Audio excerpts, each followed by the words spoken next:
Woo! What's good, everybody? Hey, welcome back to my channel. This is the Real Nathan Daly, and I'm your law enforcement translator. You guys, welcome tonight. We got a lot to talk about. Might have to hurt some feelings, but you know how we get down over here. I appreciate you guys coming in tonight.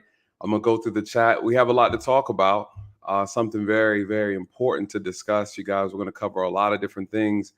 Most importantly, the dangers of misinformation, and how it impacts our community, what that means, right? We are a very, very passionate group of people, us being the African American community. You guys are very passionate. We are very emotional, right? And what happens when we get misinformation? What happens when people play on our emotions, you guys? It gets crazy. It gets crazy. We don't see clearly, we don't think clearly, and we say things absent of logic, you guys. We're going to go over some information today, and this is very, very important. This is the reason why my channel exists.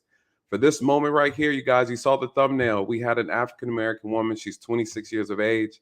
Allegedly, she has been shot multiple times by the police in Kansas City. We're going to talk about it. Allegedly, she might be pregnant. You guys, this video went viral.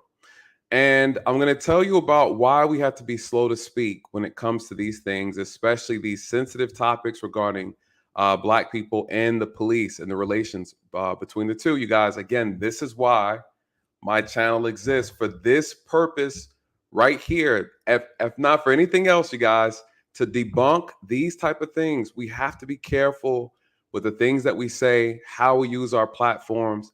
We have to be mindful of what we say, what comes out of our mouths.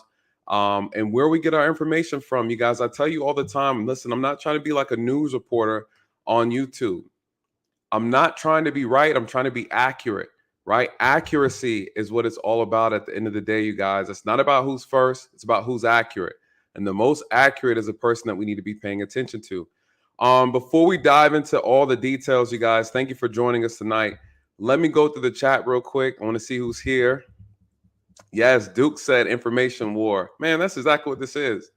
And we keep falling for the same thing over and over and over again. You guys, we got to take our it's not that we can't be emotional. We need to be slow to respond, right? Take our time, do our research, wait till all the facts come out before we respond. And I'm gonna tell you why. And then I'm also going to highlight some things in reference to our community that needs to be addressed. You know, recently I posted a comment under a screenshot in the community tab. For those who saw it, thank you so much for those who responded. And you felt my pain, right? In reference to the shooting in Texas, the shooting in Buffalo's, all the mass shootings we've been going through over the last few days. You guys, please pray for those involved. A lot of lives have been taken. Just past this weekend, on Memorial Day weekend, we've had 51 people shot in Chicago. Approximately 3 mass shootings just in Chicago alone over the course of 2 days, right? We have the one recently now in Tulsa, right? Of course, we have Texas, the shooting there, and of course, we cannot forget the Buffalo, New York. And we had someone, we have some people who pass through my channel and they never look at the videos and they make statements. And, it's very unfortunate, you guys. Listen, I'm going to be very clear. I love everybody, right? My heart goes out to all innocent people. I don't like evil people. I don't care what your skin color is. It doesn't matter. If you're an evil person, I have no business with you, right? I love everybody, you guys. Just being real. This is a diverse group of people on my channel here, you guys. This is our channel. We built this channel. Your support has built this channel, you guys. This channel over here, The Real Nathan Daly, we are a diverse group of people from all over. I have people from Europe, Africa, Japan, Australia. You guys, we have it all. And of course, here in the USA, we have everybody over here, you guys. So listen, at the end of the day, we love everybody over here. We don't bring any of that hate or divisive energy on this channel. This is not what it's for, right? This is not a tea-sipping channel where we talk about gossip stuff. We don't do that over here, you guys. I'm here about solutions, right? So shout out to Man of Prestige. We have a lot to cover, you guys. I'm not going to keep you long. I came across some new content creators based off of this this particular incident that occurred a few days ago in Kansas City. And I'm very disappointed. Again, I talk about all the time, you guys. We have a rare opportunity. We have YouTube. The Black community has access to YouTube. It's an amazing platform to speak and educate and entertain. And you guys, and a lot of stuff I've been seeing lately has been very, very counterproductive for our community, guys. We're going to dive into it. We are definitely going to dive into it. So before I get in, let me go through the chat real quick. So as more people roll through, shout out to Daughter of Yah. She wastes no time. Thank you, sister. Thank you, thank you, thank you. She is the first with the super chat. She says, I am here for this. Yes, we're going to talk about it. Thank you so much for that super chat. Thank you so much. Shout out to you, Dre. Shout out to all my members that are here. You guys, listen, if you see value on this channel, please support the channel. You can support the channel by becoming a member. You can support by donating. You guys see the PayPal and the Cash App. You guys, it goes a long way. Trust and believe. This is a lot of work. And I get some heat, you guys. I'm definitely taking the heat for you for sure. Because these things need to be discussed and talked about. There's nobody on YouTube that is handling these things the way that I'm handling it, coming at it from the angles that I'm attacking it, you guys, giving you real, genuine, raw truth and inside look at this profession, things that need to change, and also dispelling the myths and the rumors, you guys. I'm not here to placate on either side. I'm here to just be I'm here to bring the truth. Shout out to you, Gary. We got a new member joining us. Gary, thank you so much, brother. Welcome to the channel. Those who want to be a part of the channel, you guys, be a part of the team. I promise you won't be disappointed. It's all up from here, and we've been doing an amazing job. Thank you guys so much for your relentless support. If you like truth, if you like realness, genuine, listen, every now and then I slip up, you guys. I get a little emotional too. But at the end of the day, you guys, it's coming from a good place, right?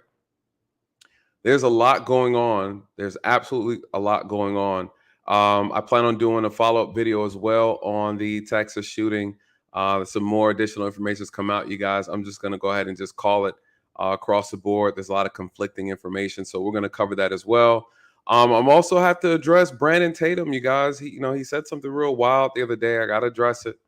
I think it might be time to go ahead and just address that. Listen, I'm not pro-police. And I'm not pro anything. I'm pro justice, right? I like things that are let's just be real. Let's keep it real. Let's call it what it is. We can't fix these problems if we're being dishonest or if we're pandering. And I don't pander. I don't believe in pandering. I love the police. I love everybody. But when you're right, you're right. And when you're wrong, you're wrong. So, we definitely have to highlight Brandon Tatum. You guys, those who are familiar with him. Shout out to Gary again. Thank you so much for joining the channel. I really, really, really appreciate you being a member. Shout out to all my members. We are definitely growing, you guys. I'm truly blessed and truly grateful to have you guys here, constantly supporting. So let's get into the content. Let me give you some backstory because this situation went viral, and it started off with a witness who made a recording after a lady was shot. This lady goes by the name of what's her name? Leanna Hale. Leanna Hale, who you see on the thumbnail cover, was shot by the police. Now, this is what's dangerous about this situation. You have a witness who provides some information that is grossly inaccurate.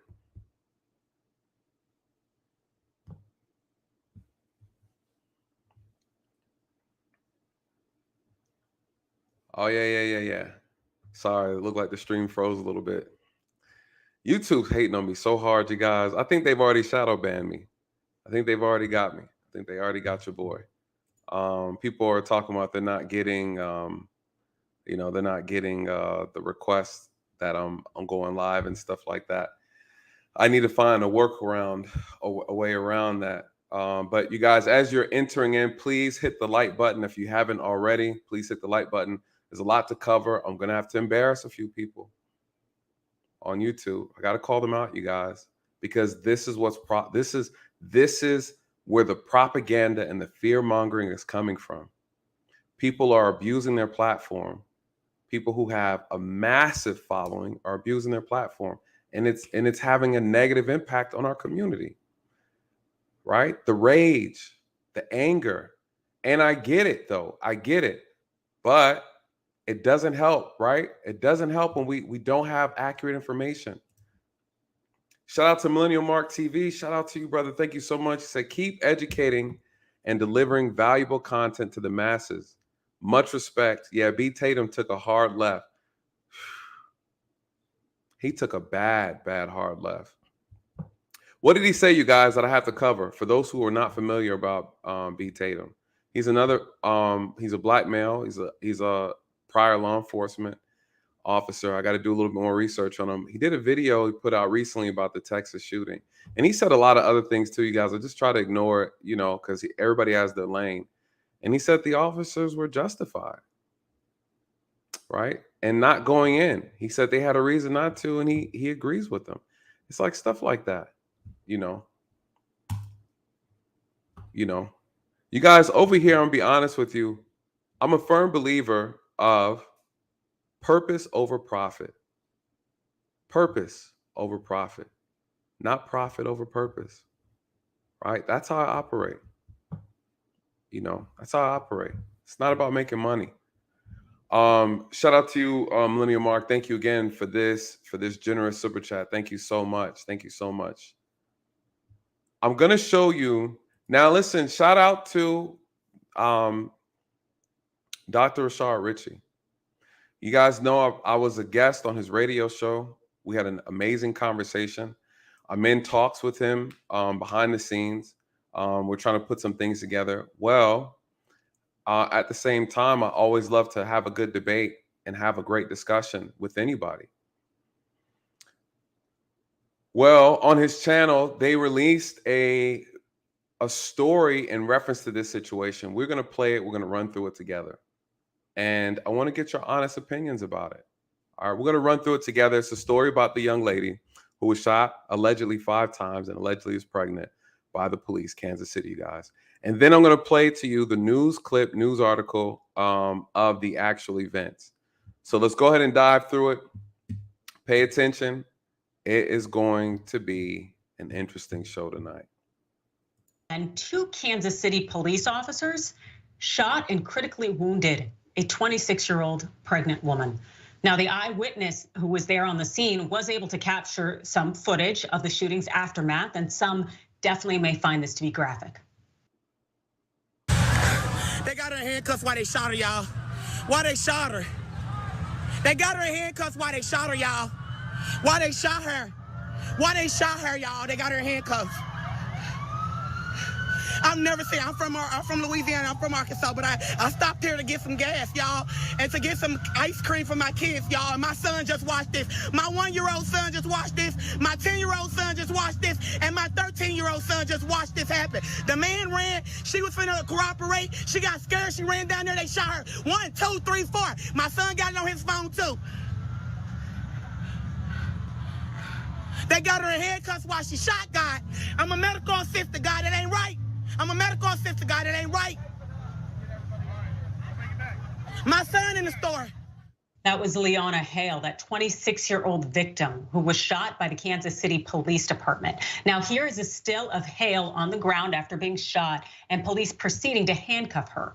Now, this maneuver in particular, given that she's pregnant, it dramatically increased her likelihood of bleeding to death. The thing is, fortunately, the 26-year-old is still alive and now is in stable condition. But the state of her unborn child, that seems to still be very unknown. Let's look at how this happened. So as reported by... All right, let me pause it right there and give you guys some backstory. People asked me before about why people, after they get shot, they're put in handcuffs. Unfortunately, you guys, it is policy. That is policy. It is a standard practice. It is something that we do regardless of the circumstances. We could know a person might be on the brink of death. By policy, we still are supposed to handcuff them. Believe it or not, people who have been shot are still a threat. It seems backwards. I agree. But I've seen people who have been shot and have still been in a position to be a threat. So that is protocol. I think, unfortunately, in a situation like this, where the woman is possibly pregnant, it doesn't. It seems morally wrong, and because we all sympathize with a woman that's pregnant. Nobody wants to shoot a pregnant woman. At the same time, you guys, because she's pregnant does not mean she's not a dangerous person. Hands kill people, right? Not a pregnancy, right? So again, I do understand the emotional response from it, but we have to be completely honest. A woman that's pregnant is just as dangerous as a woman that is not pregnant. So unfortunately, that is the reality that we do have to kind of pay attention to. So I do understand the frustration just overall hearing this initial message, but we're going to break this entire thing down. And again, shout out to Dr. Rashad Ritchie. These are two of his people who come on his panel often. And, he speaks a lot about police issues, which is why I reached out to him. But let's continue on the video and let's go and break it down further. The Kansas City defender. The Kansas City Police Department alleges the incident was in an attempt to arrest a woman and a man in connection with a suspected stolen vehicle. But eyewitnesses say this narrative does not add up, given the woman had her hands up and was also shot an astounding 5 times. Now, here's a picture of that eyewitness who you heard speaking over the video recording. And she goes by the name of Shadanja. And I'm unsure if this is her everyday look or if she's trying to skew her appearance in some way for safety reasons. But we definitely know that she is a hero in capturing this moment. So per the KC defender, Shadanja told the Kansas City Star that she heard officers start yelling, "Get out of the car," to 2 people who were in a car close to her. A man got out of the vehicle, she says, and jumped a fence and took off. 3 of the cops took off after him, she said. Hale, on the other hand, exited the car with her hands up. According to the Kansas City Star's eyewitness account, the cops told Hale to get on the ground, but the woman informed them that she was pregnant, and so she couldn't get down on the ground. Then police asked her to get down multiple times, which she still couldn't. Hale then informed police that there was a gun in the vehicle. Hale began moving back toward the fence of the parking lot. Numerous officers approached and drew their weapons. She did not pull out a weapon on them, Shadanja said. She did not even have a stick in her hand. Hale ran 3 steps away from officers, Shadanja said, and police shot 5 times. Wow, that 26-year-old pregnant woman shot 5 times. So when Shadanja's footage, when it went viral this past weekend, the interim Kansas City police chief, his name is Joseph Maben, and here's a picture of him. He issued a statement. Now he said, "We never want to be in these types of." Now let me pause it here. Shadanja, right? The girl with the green hair. Now, she recorded the events on her cell phone after they had already happened, after the shooting was over. The problem is we have 2 issues. The first problem is we are just believing a person who is unvetted. You don't know, right? You make an entire stream. Everybody puts out the same information based off of one person's eyewitness account. No one did any research. No one asked any questions. No one got any information. Now, here's a second issue, though, that I have, and this is with law enforcement. The problem I have with the police departments these days, and some of them, not all, is that they are very slow to put out accurate information for the people, especially when it's involving something as sensitive as a white and black encounter. Unfortunately, we live in a country now where there is still some injustices in regarding to black and white relations. It is what it is. That's a fact. So with that being said, you would think police departments and police chiefs would make it their business to come out and be as transparent as possible.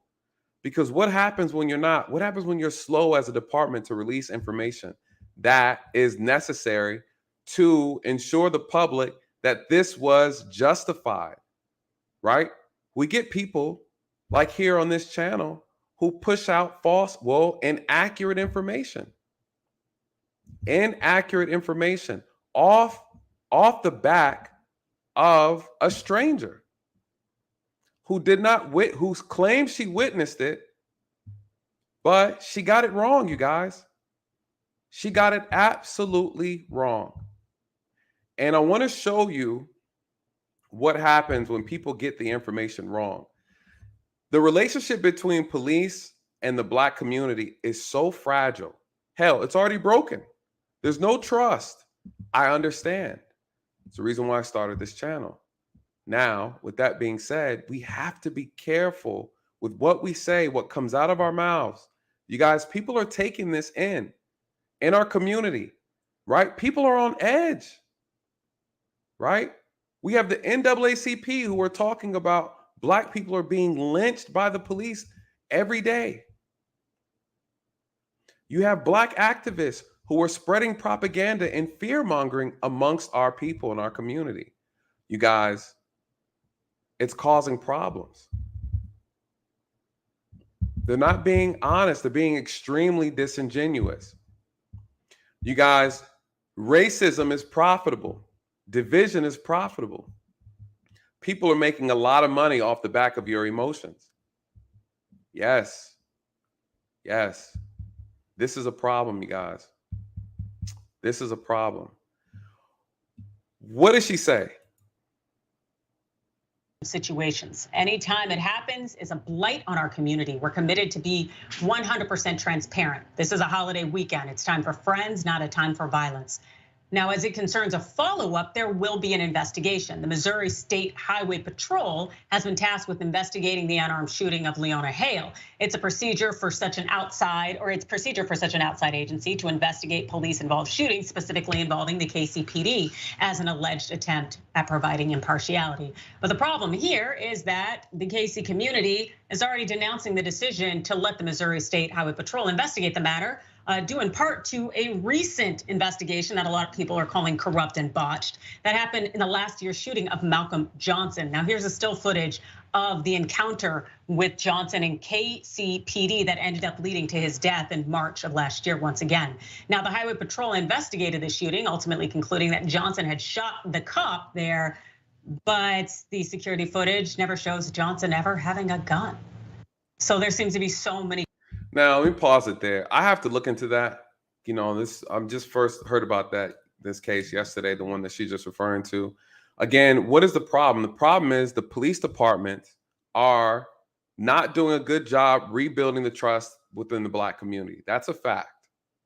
Not only that, there is a concerted effort to keep us divided and hating one another, right? That's a fact as well.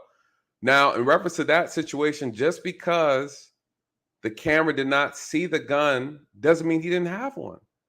So, there's a lot of disingenuous and intellectual dishonesty that comes from this young lady. This lady here on Dr. Rashad Ritchie's channel. A lot of intellectual dishonesty comes out of her mouth on a regular basis. I'm just calling it as it is. No shot to her. I don't know her, right? I don't know her. But when you hate the police, when you absolutely hate them, and you believe all white people are evil, then you're going to say things that are extremely disingenuous. And you guys, all that does is create more resentment. People, they have color on their mind so much, you guys. I swear to God, if you pull their scalp back, you open up their head, look inside their ears, you see a box of damn crayons. Everything's about color, from red to blue to black to white.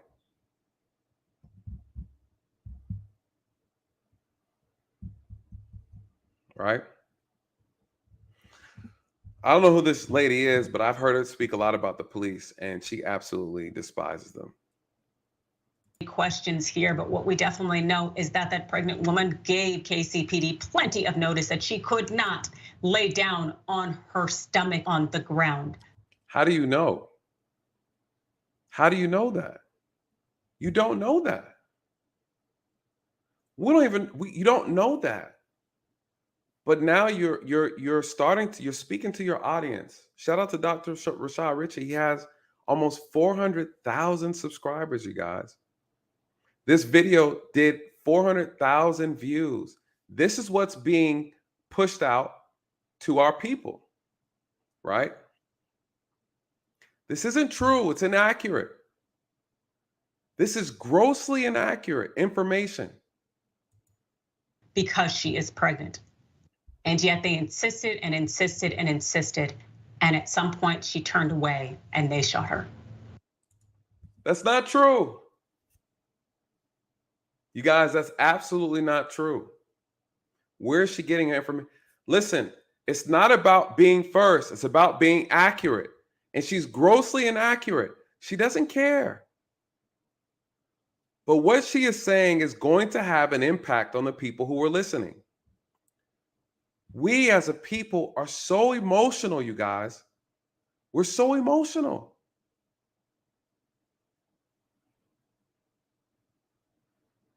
So emotional. What she said is inaccurate. But we're going to keep going. Jackson. So I think it's important for people to keep in mind how. And who is this guy? Jesus Christ. I'm calling Dr. Ritchie up and telling he need to bring me on the panel from now on when it comes to police-related content. Let me talk about it, right? Bring people up who know what they're talking about. Don't bring people up who are full of emotions. Who is this guy? Who is he?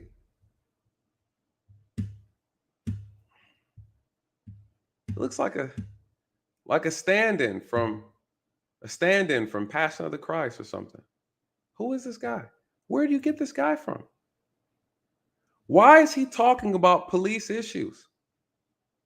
Why is she talking about police issues? I want to know the credentials, you guys. I want to know their credentials to speak on something so heavily sensitive, so delicate. You're not qualified to talk about police issues. You're not a cop.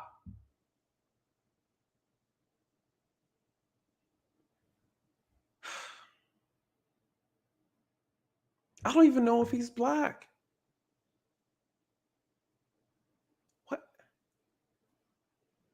And it's no disrespect to him, right? But I'm just saying, why are we allowing people to talk about these things and they have no expert knowledge on the matter? You're professionally angry, irritated people on the criminal justice system, policing, and things and white supremacist issues, right?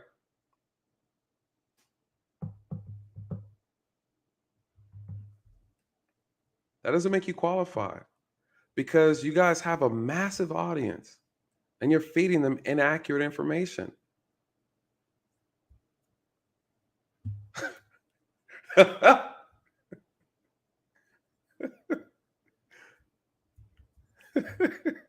So Rachel Dawes was black son. Shout out to you, bro. Shout out to you. That one was definitely a good one. That was a good one. Am I the only one seeing something wrong with this? This does not help our community when they're not getting information from people who actually do the job or have some type of expert level experience. At this point, it's a damn tea ceremony. A huge portion of the actions that anybody takes are predetermined. And I say that to say that even though Leona, warned the police that she was pregnant multiple times, she let them know that there was a weapon in the vehicle, she was cooperating with them, they kept shouting, get on the ground, even though they heard her say that she couldn't do it. So again, them taking fire on her was in fact something that they expected to do upon arrival because of the picture that they painted in their head.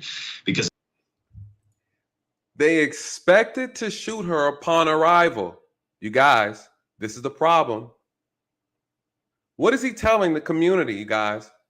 that when you're stopped by the police, they are expected to shoot you because you're black. That's what he said. That is what he said. This is the dangers, you guys. We are dying from ignorance. Pure emotional ignorance. He said the cops, they wanted to shoot her simply because she was black.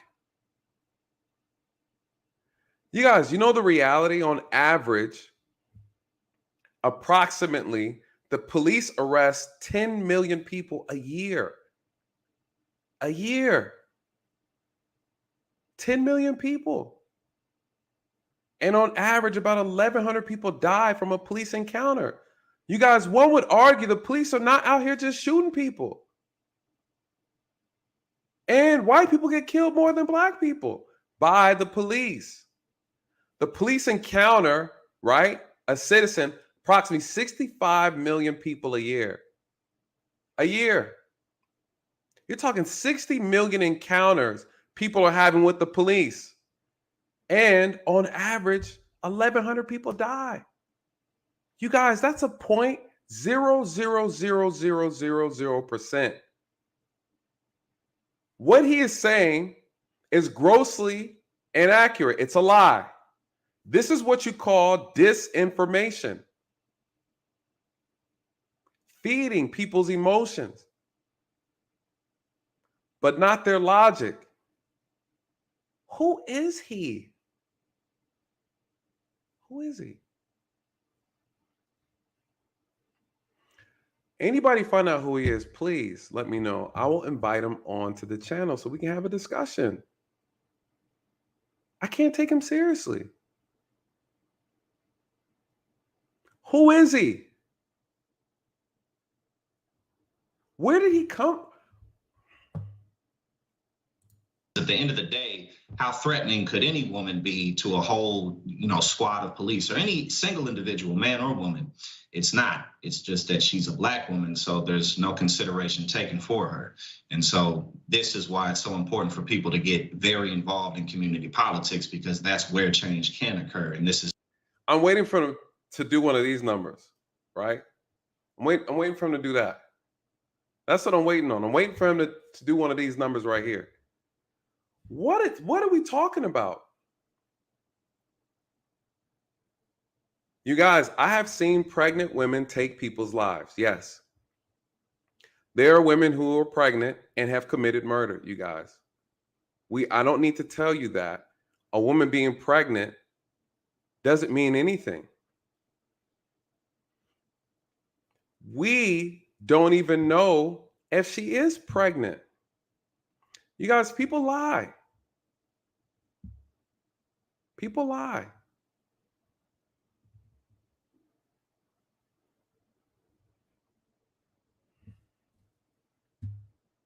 Yes. They got us thinking that everybody wants to kill them. Yep.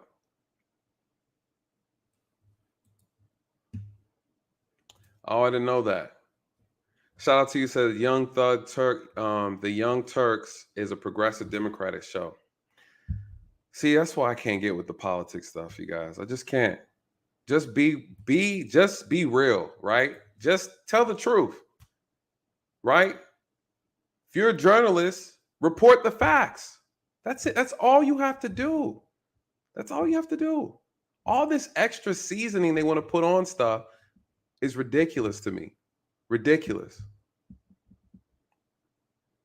It's a change that we all want to see. So. Absolutely. And I don't even know if she was even driving the vehicle that they purport was stolen to begin with. And also if there was any thought that the individual stealing the car were presenting any kind of threat at all. But it mesmerizes me that this pregnant woman, who is probably apparently pregnant and says she's pregnant, cannot lay down face first. And yet that's not good enough for police. They still want her to jeopardize the life of her child. And she is scared, I'm certain. And having all of these officers' weapons pointed at her, the reality that she may lose her life and the life of her child. It's absolutely devastating. And as we've seen before, at least once in the instance with KC's Highway Patrol doing, or the Missouri State Highway Patrol doing the investigation, the fact is that there may not be justice done.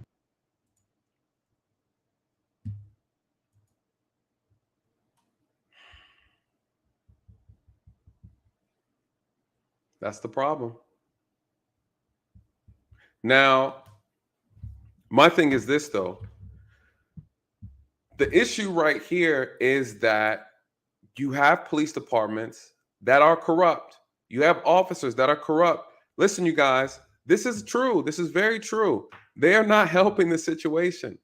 So again, I do agree that we have some issues in law enforcement. We have a lot of issues that need to be addressed.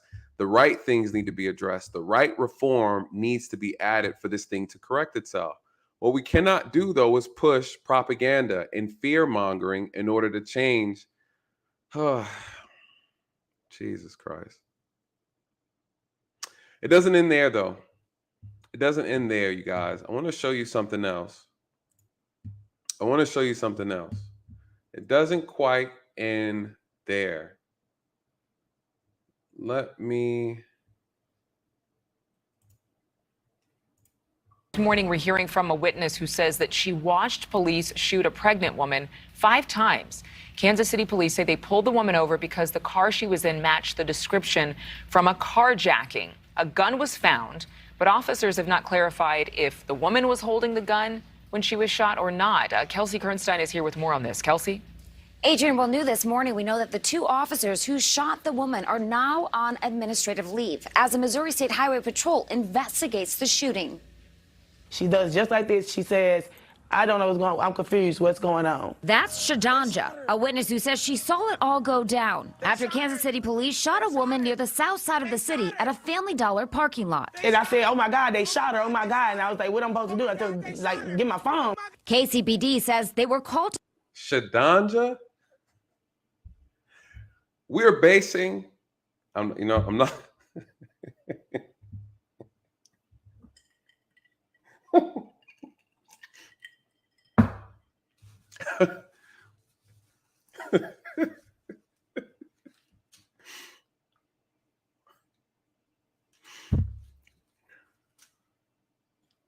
We are basing, people are making an entire segment of information off of the word of Shadanja and the green hair.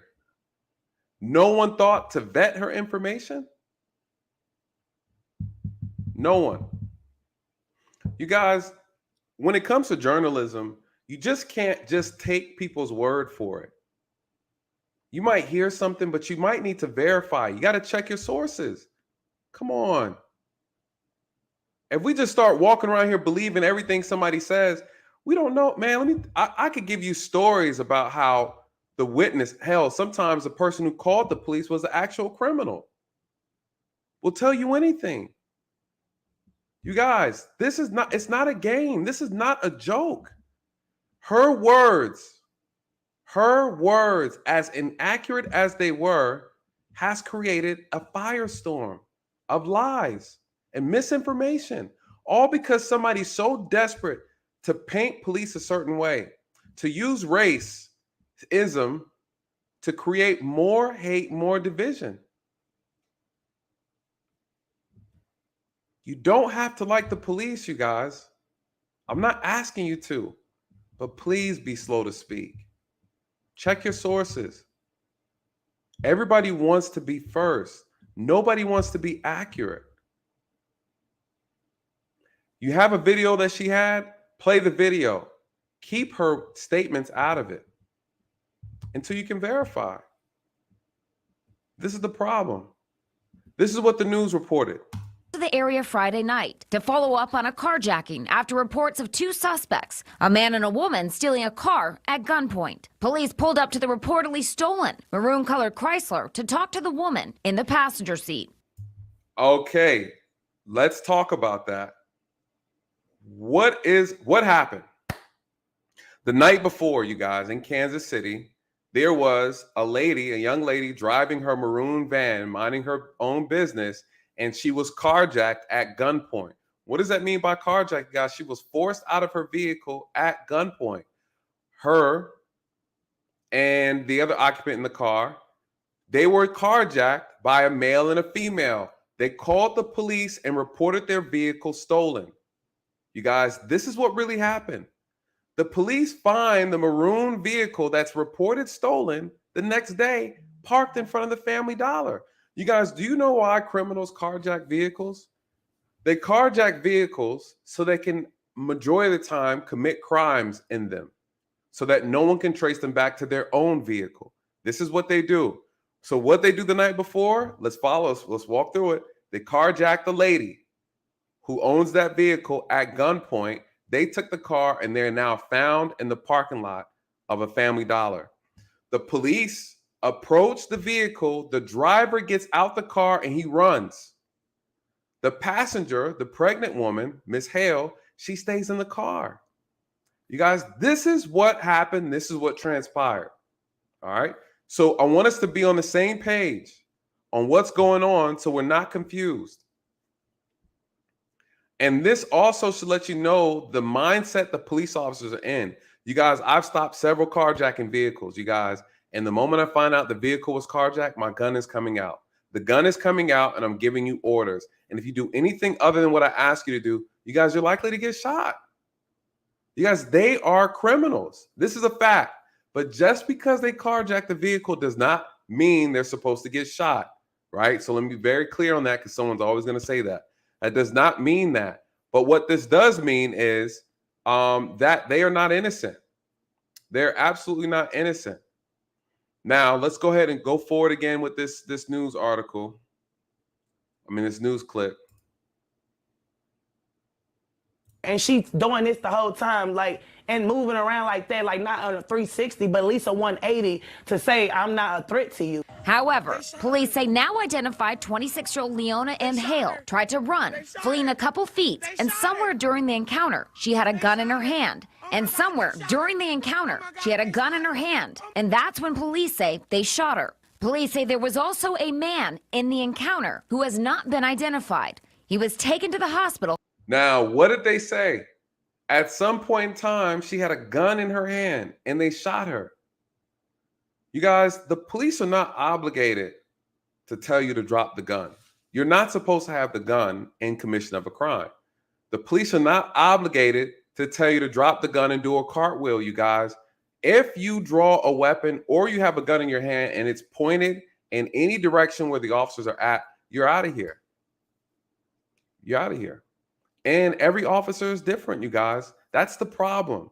A lot of people like to bring up some old case or old situation or, well, it didn't happen like that over here. Those are two different officers. That's a whole nother state. That's a whole nother city. That's a whole nother police department with different policies. We have to stop getting out of this mindset where all officers treat every situation the same.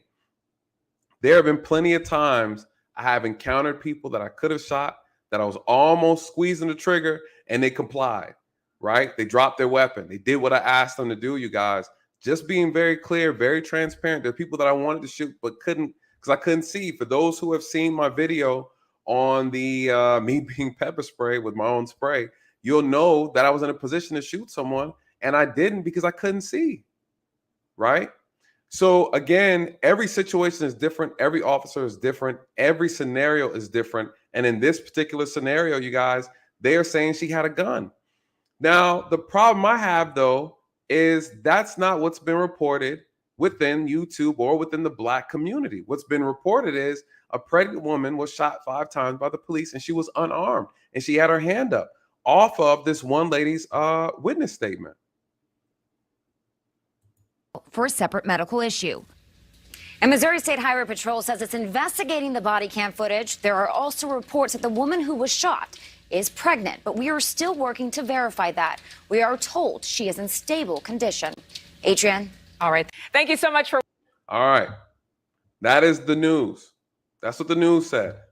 So we're all clear on how the news reported it versus how a lot of our community has been receiving it. And this is important. This is very important. We talk about this. It's very important. Before I get back into this next video, let me give my shout outs for the super chats. Thank you, New Heart, New Spirit. Said you are appreciated, Nathan. Keep keeping it real. Facts over feelings. Amen to that. Facts over feelings, you guys. A hard pill to swallow for most. This is true. This is true. Thank you so much. Thank you so much for your continued support. I really appreciate it. I really appreciate it from both of you guys. Thank you for always supporting the content. Let's see. Oh, shout out to the big homie right here. We did a stream on Memorial Day. It was really dope. Definitely looking forward to part 2. So I didn't read your book podcast, you guys. Please go check them out if you're unfamiliar. We did a stream just over the last weekend. It was really great. A lot of you guys showed up. I really appreciate you guys coming over there. We had a great discussion talking about that police talk again. He said the Young Turks represents the worst that's out there. Thankfully, a few take them seriously anymore. Yeah, I got to do some more research on them. I keep hearing about the Young Turks. I don't know why someone named them. Well, let me not say that. For those who know who the Turks are, the Turkish Empire. But thank you for this, brother. I really appreciate this. Thank you so much. Moderators, please, if you could drop his link in the chat for those who are not familiar with him, please go and check him out. I didn't read your book podcast. Really dope brother over there. So I appreciate you. And the amazing, the great Uncle Stu, old man from the block, man. Shout out to you, brother. Shout out. He says salute. Backup is here supporting the chat, the panel on the stream. Shout out to you, Uncle Stu. You guys know who Uncle Stu is. If you don't know, please go check out his channel. Moderators, please also drop his link as well. Great content creator. Love his content. I haven't been over there in a while. I got to go back over there and hang out with Uncle Stu, old man from the block, the Blizzak, from the NY. A lot of wisdom, a lot of knowledge. I appreciate you, Uncle Stu, for this. Thank you so much, brother. Appreciate that. Let us dive into this right here. And this is important. I don't know if you guys know who this person is, but his name is Willie D. His name's Willie D. I just learned about him when I was doing research on this. Hold on, what did he say? It's that bad. He's Turkish. Okay, that makes sense. And his co-host is Armenian. Oh yeah, I gotta do some research. Gotta do some research on that. Those who know Willie D, I just came across him doing this research. And I was disappointed. But before I play what Willie D got to say, let me go ahead and play the truth, right? Let's get to the truth. Do you see the gun in this woman's hand? She's facing 3 charges now after prosecutor's office says that she pointed it towards 2 Kansas City, Missouri police officers. This picture came out today after a video of the aftermath of that shooting went viral. I'm Kevin Barry. I'm Lauren Halifax. The encounter with police started after that woman, 26-year-old Leona Hale, and a man allegedly held somebody at gunpoint in a carjacking in KCK. Fox 4's Malik Jackson's been following the case and joins us now live from the Jackson County Courthouse. Malik, these developments shocked some of her supporters?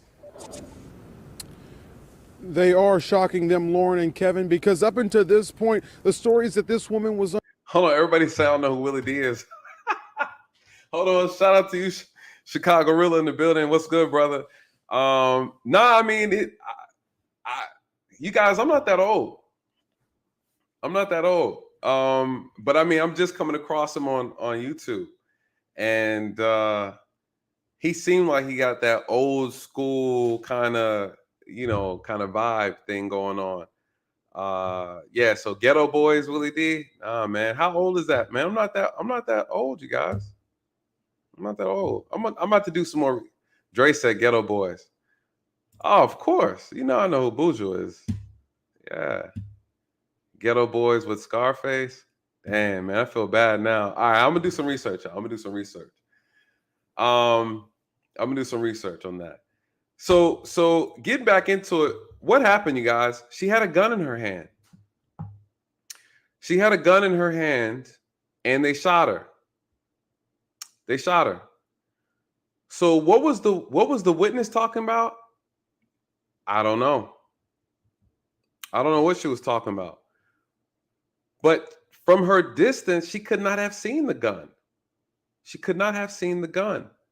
So there's body cam footage that supports the statement that the police department originally gave, which they said that there was a gun near her when she was shot. The officers saw a gun in her hand as she was turning. Now, she may have been turning to toss the gun. That's happened to me before. I was chasing after somebody and they took the gun out their waistband and they chucked it off to the side. But when you look at her on this photo, it looked like she was turning in the direction of the officers.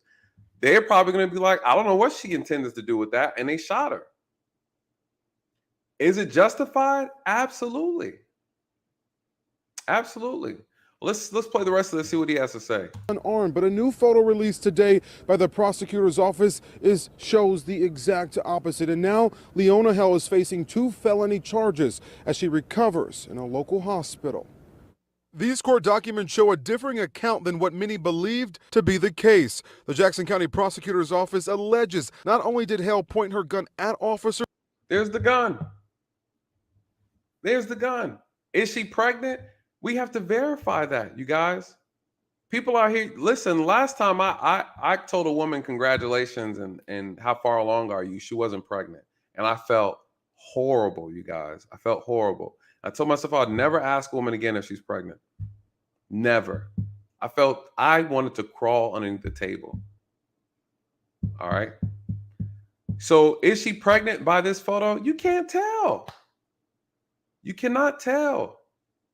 And not only that, how do you verify that? Just because she says she's pregnant has nothing to do with anything. She is in a vehicle that was carjacked. The officers know that the carjacking suspects is a male and a female. The male ran and left her in the car, right? The police know a gun was used to carjack the victims. They're not going to take any chance. I don't care if she had twins, you guys. Get on the ground. Get on the ground. No one is asking why a pregnant woman is carjacking vehicles armed and then running from the police. No one's asking that question. One would argue, how much do you care about your child if you are pregnant?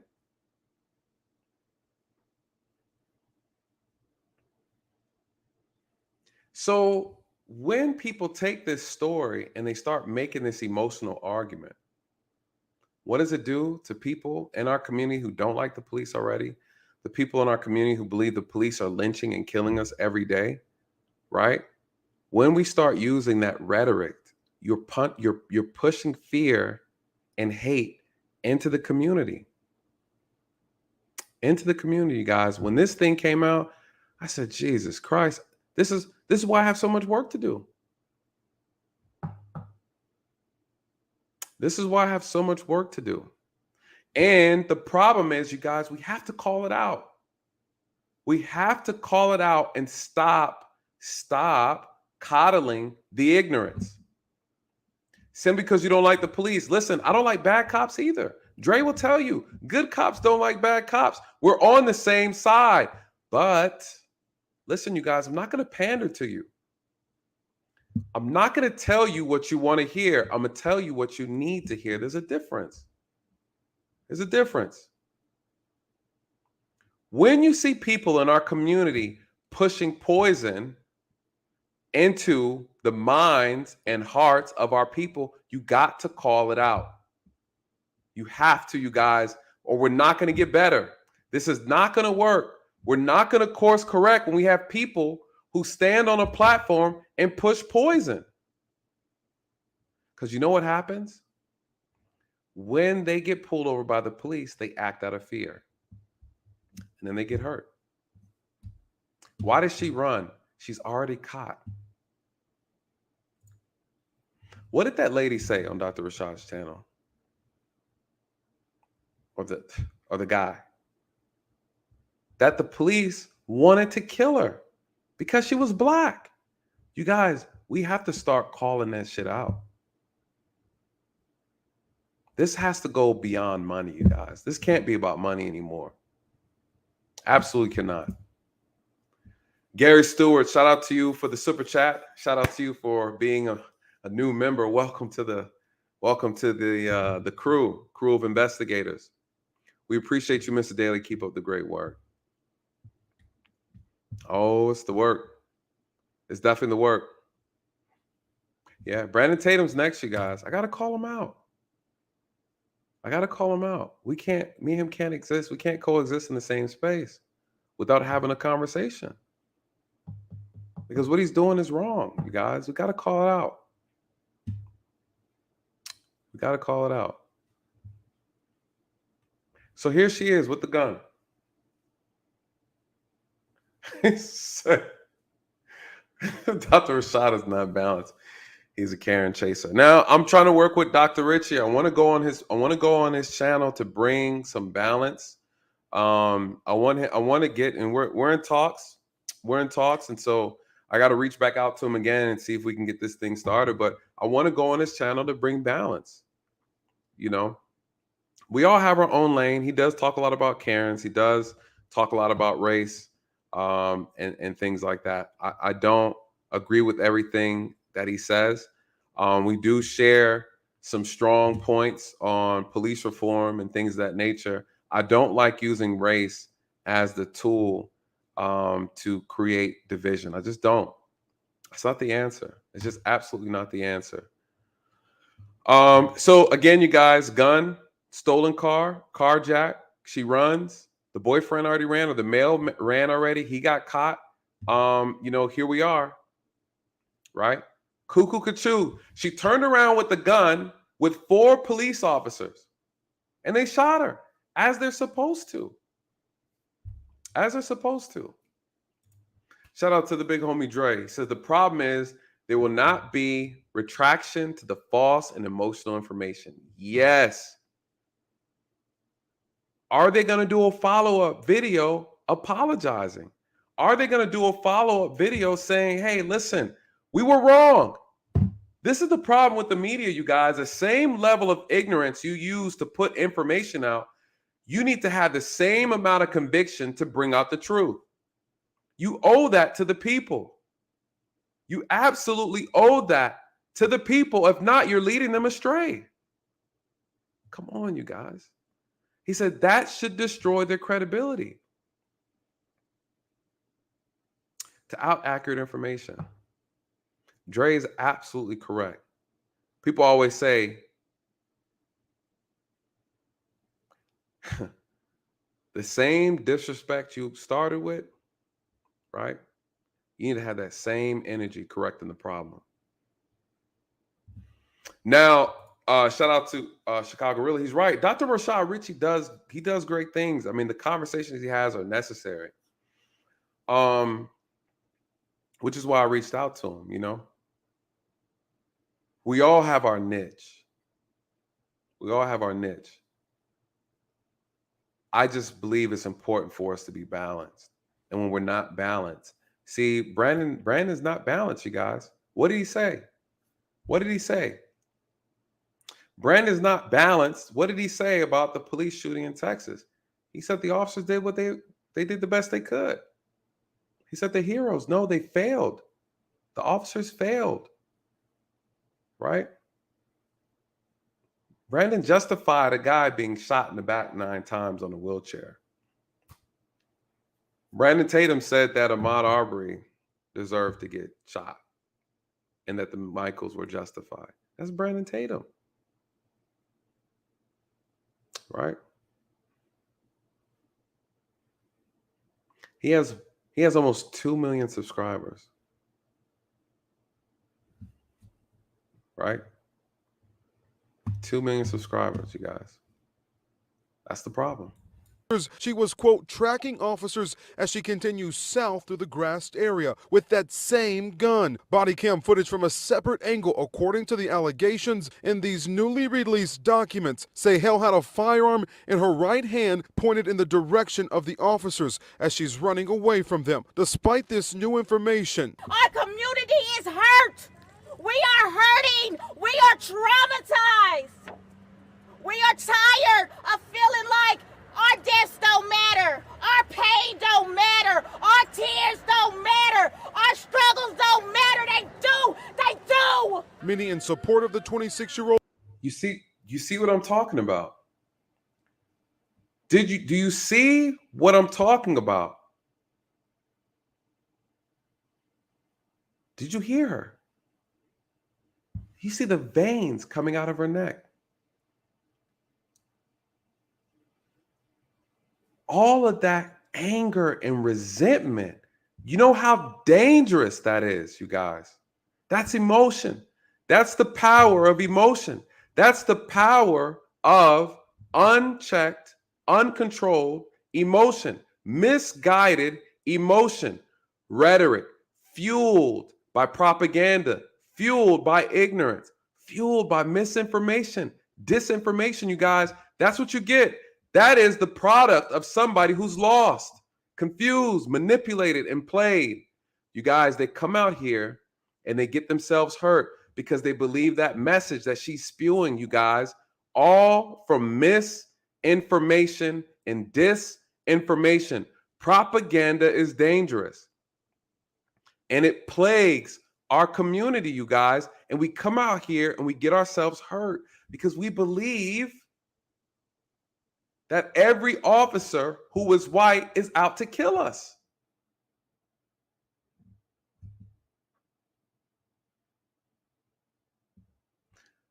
Do you hear her words? You guys, we're falling for the trap. People complain about white supremacy. You guys, some of y'all are marinating in it so hard that you can't see. You're acting exactly how they conditioned you to act. It's dangerous, man. Do you hear what she said? You know what made me want to do a video? That response she gave right there is what made me want to do this video, you guys. I don't falter. I agree. I do not falter at all. And this is from an accumulation of being lied to, an accumulation of being mistreated, a historical, right? I get it. I agree. I absolutely agree. More reasons why we, as we are disseminating information, have to be mindful. We have to be careful because she represents a lot of people in our community. We're fragile, emotionally fragile. Post-traumatic police disorder is what I'm calling it. I don't falter, which is why I fought the people pushing out propaganda. This is why I say we have to call them out, because as they put out wrong information, women like her, men like her respond that way. When I come across a young black man, he responds to me that way. Sir, I'm just stopping you because you don't have a license plate. Sir, I'm just stopping you because your tags are expired. And they bring that type of energy, you guys. I'm not lying. I'm not lying. Something so simple, so innocent turns into something deadly and lethal because we can't control our emotions. Why? Because we bought in to the propaganda. I want to play it back. Look at her. Who is she angry at? Look at her face. Look at her face.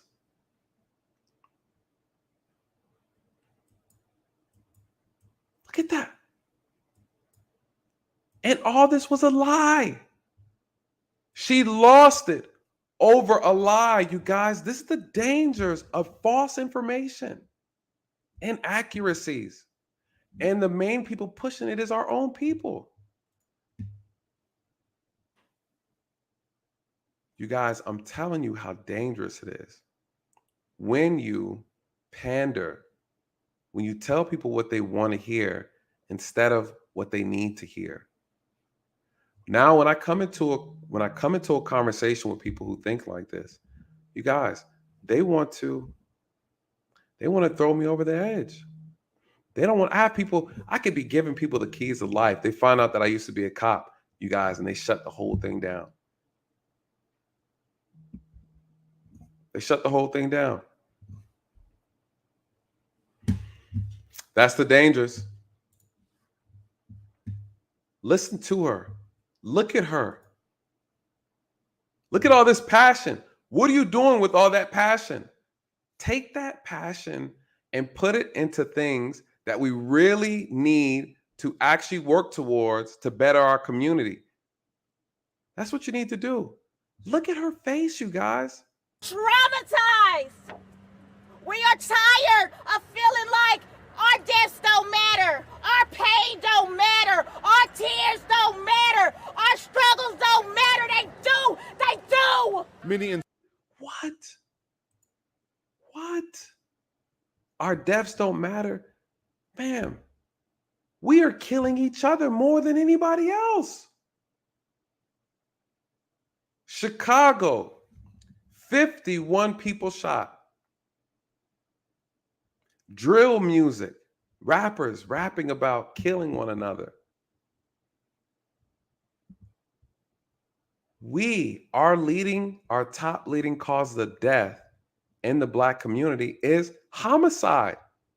We're the only ones. We're the only ones. Blame who you want. But I have 13-year-olds killing 11-year-olds. I have children walking around with guns killing other children in our community. The police are not a threat to Black people, you guys. They're not. So when I see this reaction, you guys, I know she's lost. I know she's absolutely lost. And I know how she got there. I know how she got there. This is why it's important to wait. Yep. This is why it's important to wait. You guys, this is so dangerous. This is so dangerous. She reminds me of the young lady, rest in peace. What's her name? The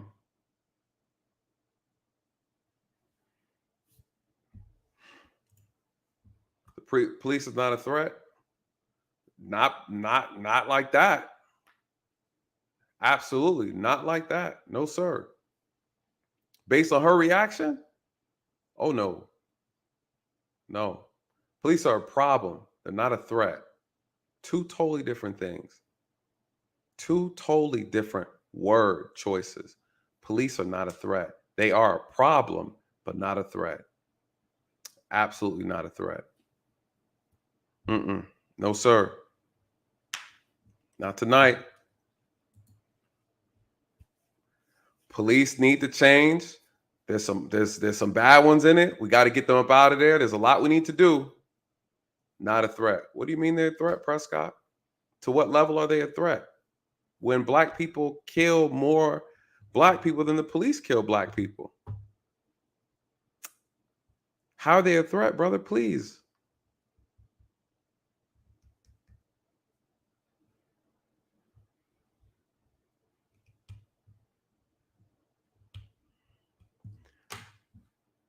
Let me know, Prescott. I'll bring you up so we can talk about it.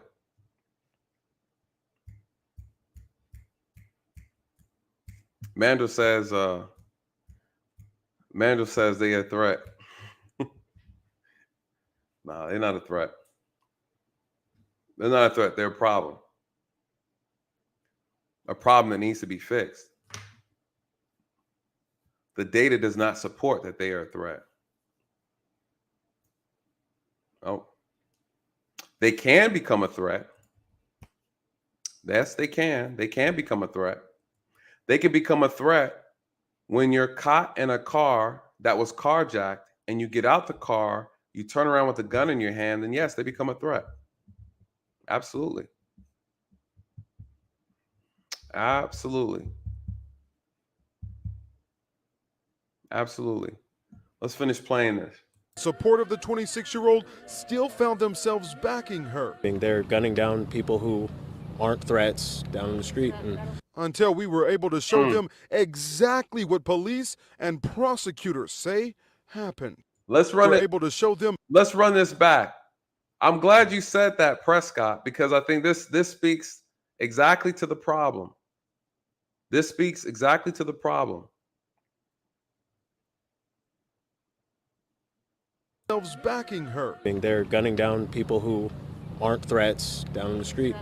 Until we were able to show them exactly what police and prosecutors say happened. I see.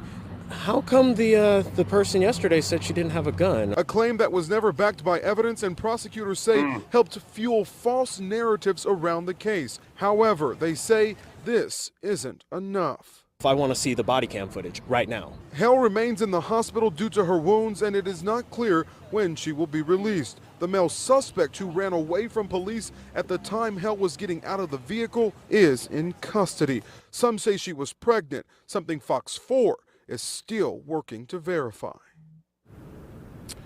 Now the two felony.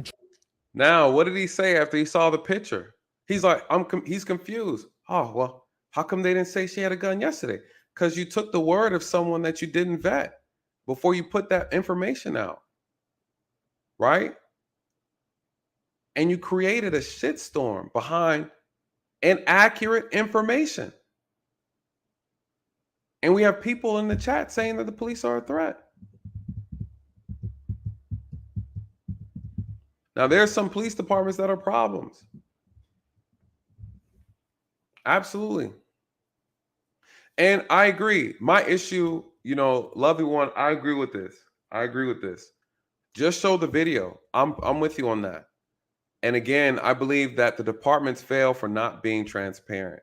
They need to come out, show it, get it out the way. This is what it is. Even if it's only 10 seconds, it needs to be shown. It absolutely needs to be shown because things are too volatile between the Black community and law enforcement. I think they need to do a better job of coming out with the information before people take it and run with it.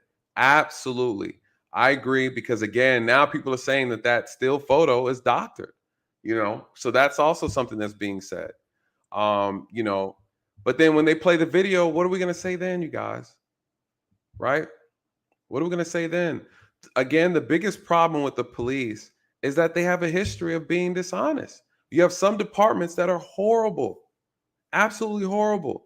You have people who work in the police department that are horrible. They're wicked people. This is true. But the numbers, when you look at the numbers of deaths, when you look at the numbers of uses of force, you guys, it doesn't add up. It absolutely doesn't add up. Shout out to Dre again. He says the police are more like a boil on your ass than a cornered rabbit wild animal. Police are annoying criminals, are threats to everyone. Very true. Very true. Very, very true. Very, very true. I think the biggest problem, though, to Dre's point, is that the police are annoying. A lot of people don't like them. They do hold people accountable. You do have officers with ego problems. You do have officers that do way too much. This is true, you guys. This is very true. Not denying it.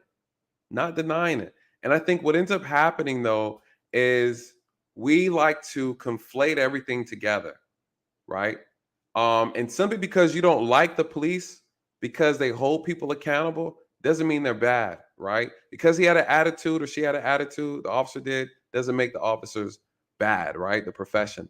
And a lot of times, people I hear complain the most about the police are the ones who've been arrested and actually had experiences that weren't favorable because they were doing things they had no business doing. People who are innocent, law-abiding citizens who had encounters with the police don't like the police because they're unprofessional. And then we have situations where officers do things like they don't do their job properly, or they break the law and things of that nature, and they are completely criminal in nature. Then that's a whole nother section. Then you have officers who are corrupt, just generally corrupt. It is what it is. And you have officers that are racist. Yes. Right? Yeah. There's a little bit of everything in the bunch, you guys. It is. More reasons why Black people need to get in the profession. Right? How about we sign up and become overseers of those who are overseeing the people? How about that? Wicked cops and wicked citizens. I heard that. Anthony Burchett says cops kill whites more than Blacks. Double. Where are those videos? Chicago isn't in the top 10 in dangerous or murder cities versus corrupt. True. But what part is true? Cops kill whites more than blacks. Um, that's absolutely a fact. And I'm gonna tell you it's a fact. Those who support these black activist groups, who want police reform, I use their data.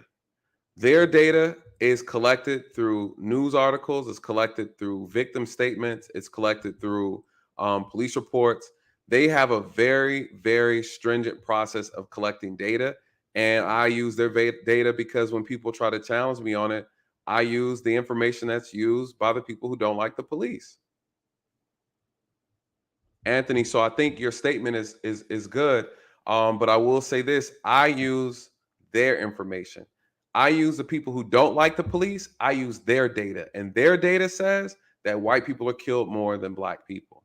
Yet they will never tell you that. They will say black people are disproportionately killed more than white people.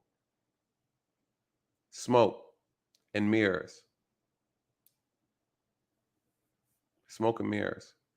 And black cops kill black people too, you guys. Right? It's not like white officers just out here killing all the black people. You know, I have friends who've had to kill a black citizen before, a black offender. And black officers kill white people all the time. Just because we don't hear about it, you guys. That's the purpose of this channel, is to get you out of the mindset that because you didn't hear about it means it doesn't happen. It's not your fault. It's not your fault. But you're right. Chicago is not the deadliest city anymore. Right? Corruption is a problem. Can't get away from it. Thank you, Anthony. I appreciate this super chat. But very accurate. I agree with you, and I think that's the problem, right? We have to start looking at things as well from a standpoint of just because we don't hear about it doesn't mean it didn't happen.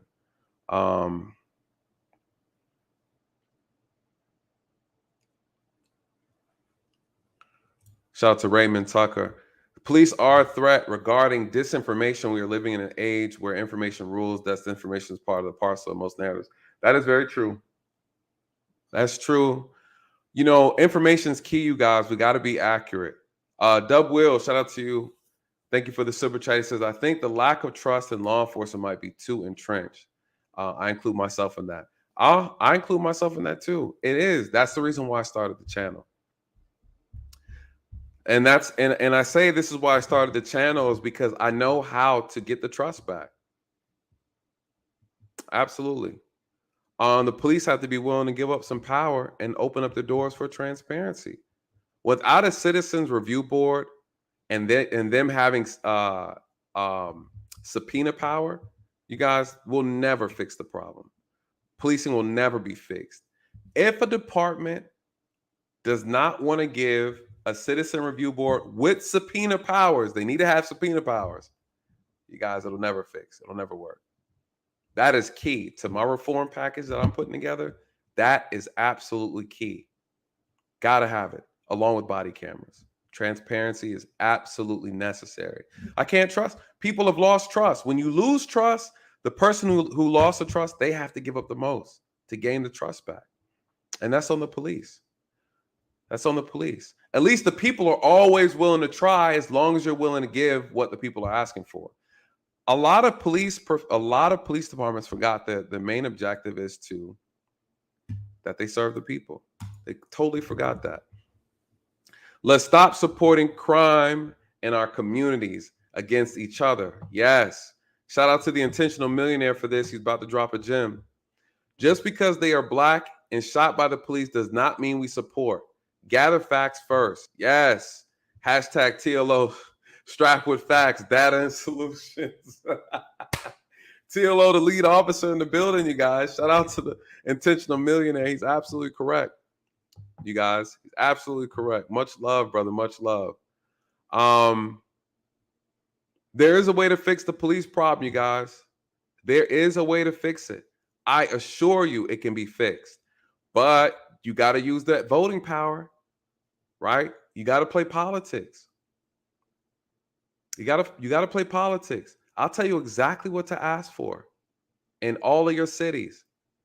Exactly. That's how I know these activists who swear up and down they're this, that, and the other, and they're trying to fix the issue with policing and all that. I read the stuff they talk about, and I'm like, none of that's gonna work. None of that's gonna work. You guys, listen. The way we get attention on this channel, we build this channel. We built this channel. We've built it so far, you guys. I'm almost at 11,000. We're getting there. We're getting there. But as this channel grows, our channel grows, you guys, what happens? It gives us more leverage to speak out. It gives us more leverage. People want to listen when they find out you have 20, 30,000 or a million people watching. Your word has influence after that. I can tell people exactly how to fix the problem. I'm telling you now, it starts with citizen review boards. You will shut it all down after that. The citizens need to be involved in everything. The hiring process, promotional process, the disciplinary process. Could you imagine? That's how it works, you guys. That's how it works. Shout out to Intentional Amelia. Thank you so much for that. Great wisdom on that. Let's finish this up because I got to get into Willie D. Y'all know who Willie D is. Everybody saying he's a rapper from way back. Willie D. Charges that Hale faces are felony unlawful firearm possession and felony use of a weapon. For more information on this story and a full account of what the prosecutors have charged in this document, you can go to fox4kc.com. Lauren. That he appreciates the positive addition. I think that's all from that. I want to show you this though. I want to show you this. I want to show you the comments that have been left under this is the video that we just watched with Dr. That's right.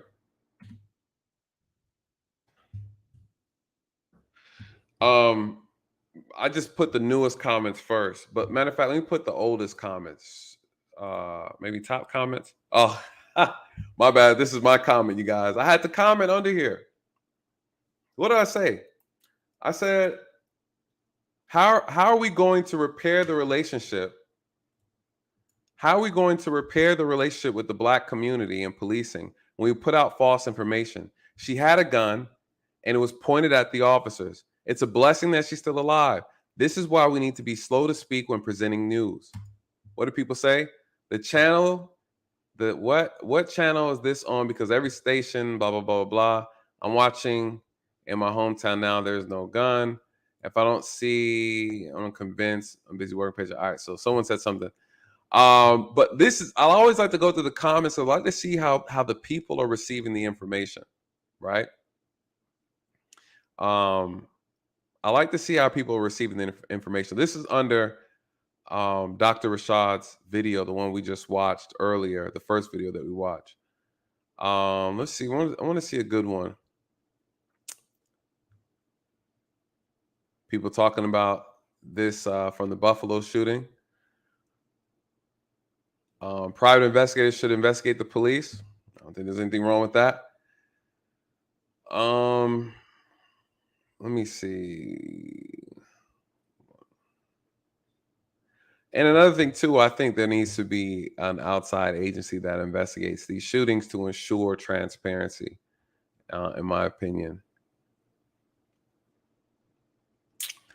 Someone said she was an armed carjacker.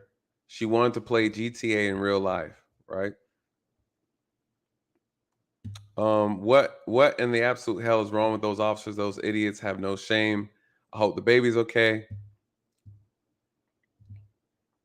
Someone says, when are people going to say enough is enough with police corruption, band together and force the federal government to create an oversight committee to investigate state law enforcement and start indicting and convicting police officers for crimes and forcing them to prison in due time? Now, I agree with that. I think there needs to be an oversight committee. Officers who are corrupt need to be held accountable, and they need to be convicted for breaking the law and sent to prison. I'm all for that. Funny thing is, this situation is there's no empathy and consideration for the woman's condition. Imagine you have a pregnant woman shot 5 times and bleeding cessily while they have a white guy that taped mass shooting and his family members trying to justify it. So, people are bringing in situations from, a couple weeks ago, other incidents into this right here. One of the things that I've noticed the most, especially in our community, is that we can't separate issues, right? We can't separate issues. A lot of times I'll talk about situations that have look, again, people bringing the Texas shooting into this, says the hypocrisy of these cowards is outstanding, real brave when it comes to a pregnant black woman, but when their life's in danger, they're real tough. Again, talking about the school shooting, what's the problem with that? These officers have nothing to do with it. They have nothing to do with that. I've experienced the same thing, you guys. When incidents happen, I'm all the way in Georgia. Something might happen all the way in California or Chicago where people didn't like, or New York, something happened with the police. And then people start disrespecting me all the way in Georgia as if I had something to do with what happened in Chicago or California. So we have this thing where we like to label everybody in the profession the same, right? That's called profiling. That's a form of prejudice.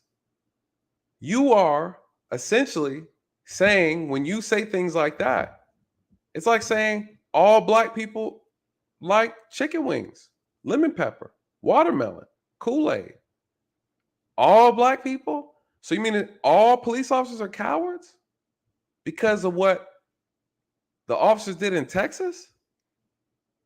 So the same way people don't like to be profiled, police are also profiled too, you guys.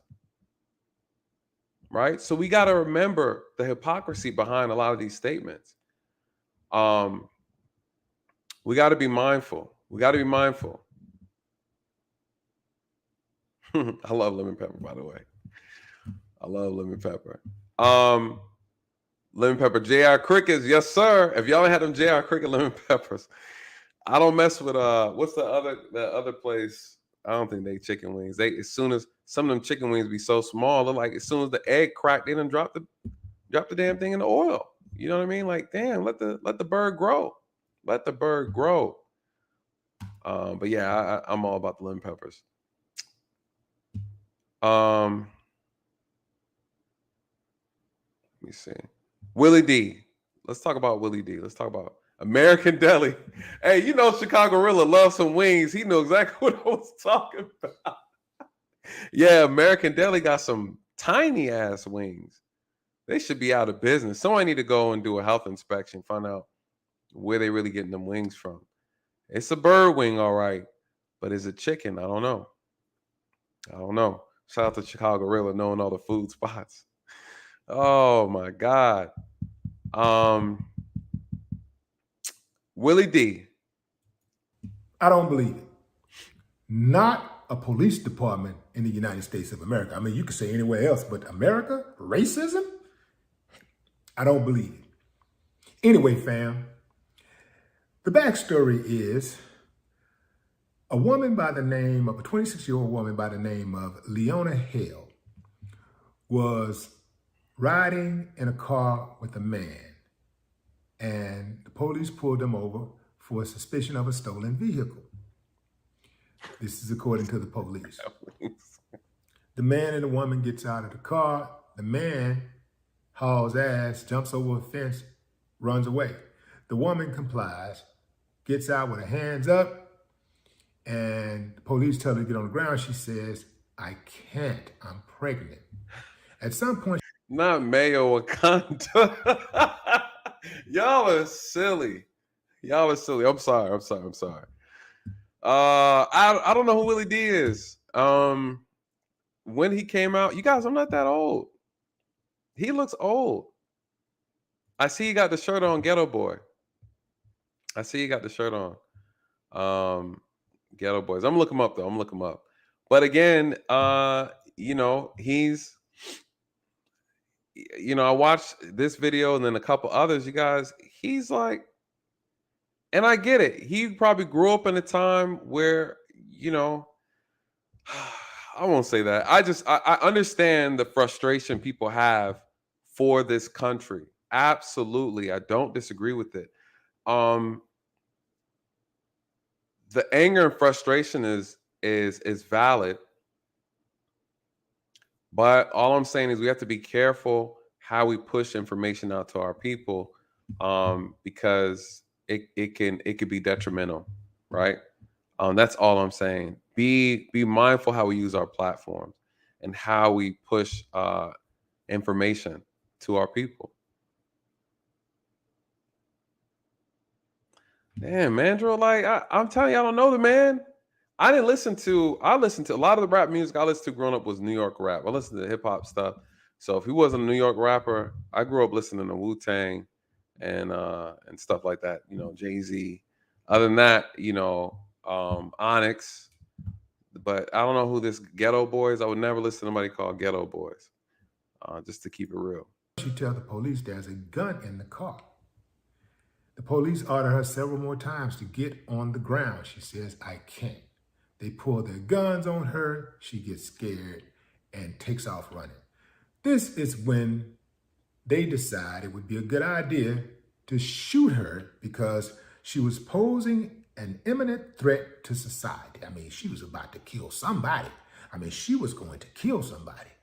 And so they had to try to kill her, right? Now, the guy gets away, he takes off. The woman is laying on the ground, bleeding, and they decide to add insult to injury by cuffing her once she was on the ground. Now, there's a good thing that at least you had a witness nearby. Now, the witness from the video that I've seen did not catch the entire incident. She caught the aftermath of the incident, and she said, hey, you know, I'm from Alabama, letting you know I'm from the South, and I ain't even seen nothing like this. And this is for all you people from the Midwest and on the West Coast and the East Coast. This is America. So if it's in America, it's possible uncivilized behavior from members of the police and members of police departments and law enforcement is possible. It is very possible. Racism runs deep in America. It is ingrained in the fabric of America. It is 100% at all times active. All right? Don't ever get it twisted. I don't care how well you do in life. I don't care how many white friends you have. I don't give a damn what school you go to or what your social status is. Don't you ever forget. Don't ever get it twisted. You can get it at any moment by one of these uncivilized mutts. Yeah. So I believe he said you can get it. He said you can get it by any one of these uncivilized mutts. He's talking about the police, or he's talking about white people. Wow. You guys, he has 700,000 subscribers. Uncivilized mutts. You know, racism is and will forever be in this country. That is a fact. It's not going anywhere, right? It's not going anywhere, you guys. That's true. It's very true. Uncivilized mutts. You know what I don't like is I don't like the hypocrisy. If you hear a white person talk to a black person like that, guess what? Don't say anything. Right? I don't like the double standard. I just don't. I don't like it. I don't like it. If you don't like people calling you a mutt, right? That's how I look at it, you guys. I just like to call it fair. Racism is evil, man. It is. It is. Absolutely is. Witnesses account of events. Because I'm going by history. I'm going by what I know about American history. I'm going by what I know about police law enforcement history in America. This is what they do. They got two sets of rules, two policies that they go by. They got one for blacks, and then they got one for whites. Actually, they got three, and then they got one for everybody else. I'll say it again, fam. White dudes need not apply for law enforcement. It's too risky.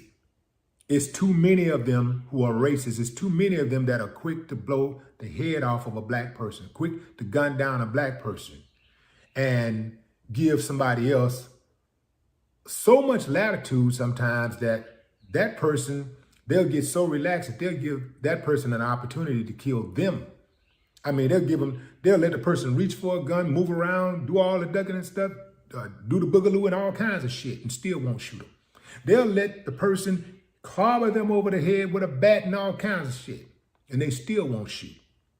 But let it be a black person. I had to kill him because I thought he might go inside of his house and get a bat and come back out and shoot and hit me with the bat. You guys, the reason why there are things that he's saying is accurate, right? I'm not mad at that. But what I'm going to point out in this conversation that he's having with his audience is that this rhetoric is dangerous. It's dangerous because what is he telling the people? What is he telling his audience? I'm assuming his audience is predominantly African American. What is he telling them? You guys, he's saying that this is what white officers want to do. They see you, black skin, as a threat. They want to kill you. And when they do it, they're going to be held to a different standard, right?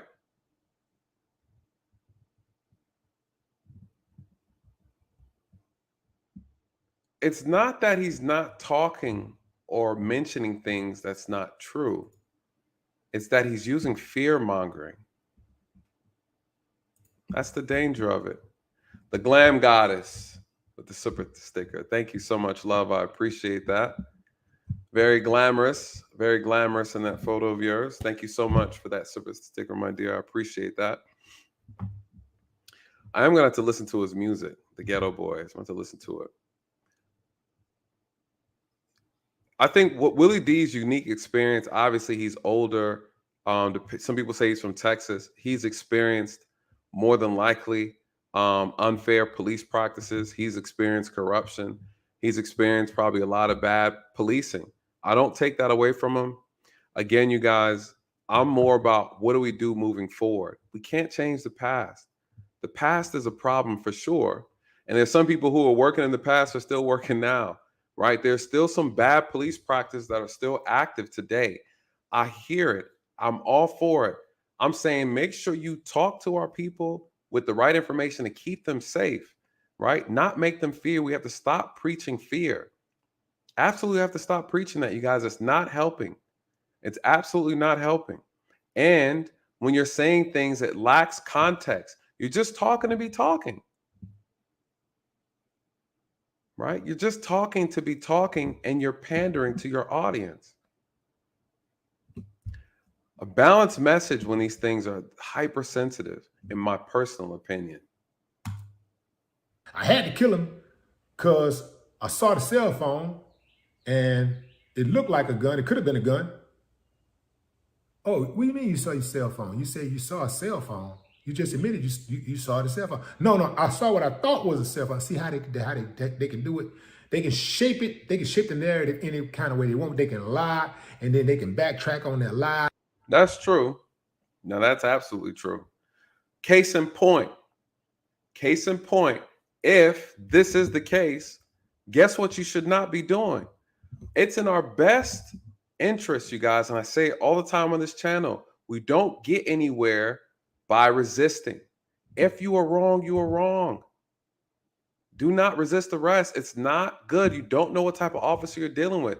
You don't know the level of training, quality, or whether or not your officer's corrupt or not. You don't know. You guys, it's Russian roulette. I say it all the time on this channel. I said it from the very beginning when I first started. Do not gamble your safety and your freedom with officers because you don't know where they lie on the spectrum of quality or integrity. You guys, don't do it.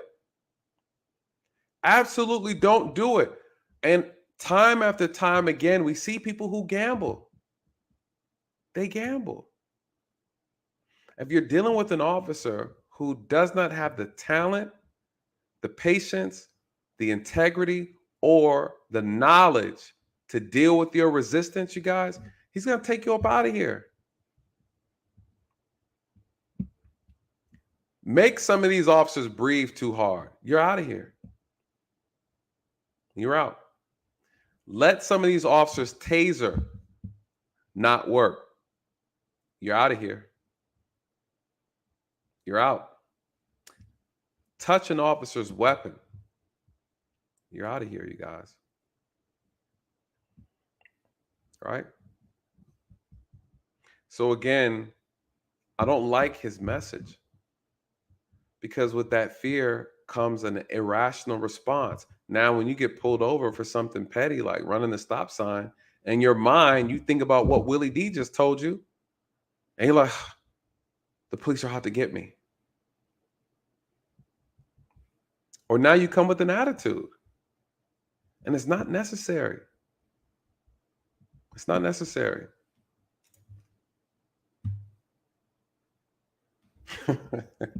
So breathing is a normal state of living. Some officers be out of breath. A lot of officers out here can't fight. They're out of shape. And if you make them struggle, they'll be justified in taking your life. Right? The court system is set up to support officers, not people who are not law abiding. Check out the last vid on active self-protection, Roswell deputies versus domestic violence perp. He wasn't black. If he was, I'm sure it would raise hell. I'll check that out, bro. Appreciate it for the appreciate the super chat. Let me highlight it so I can look it up. Active self-protection. I haven't heard of that one. Roswell deputies. If you can, send me a news article if you got one though. David, send me that because I think that'd be definitely something I'll pull up. Appreciate it, brother. Thank you for the super chat as always. Thank you always for the support. I'm not gonna keep you guys too much longer. I want to hear a little bit more what he has to say because again, when you go on Willie D's his chat, I mean the comment section, and you hear people who are revved up, right? They're in their emotional state of mind because of what he's talking about. Oh, F the police, hate them. Yeah, someone said we got to do the same thing to them that they do to us. This is what I'm talking about. You guys, that doesn't work. That's never going to work, right? We're not going to be able to strong arm the police like that. It's not going to work. I promise you.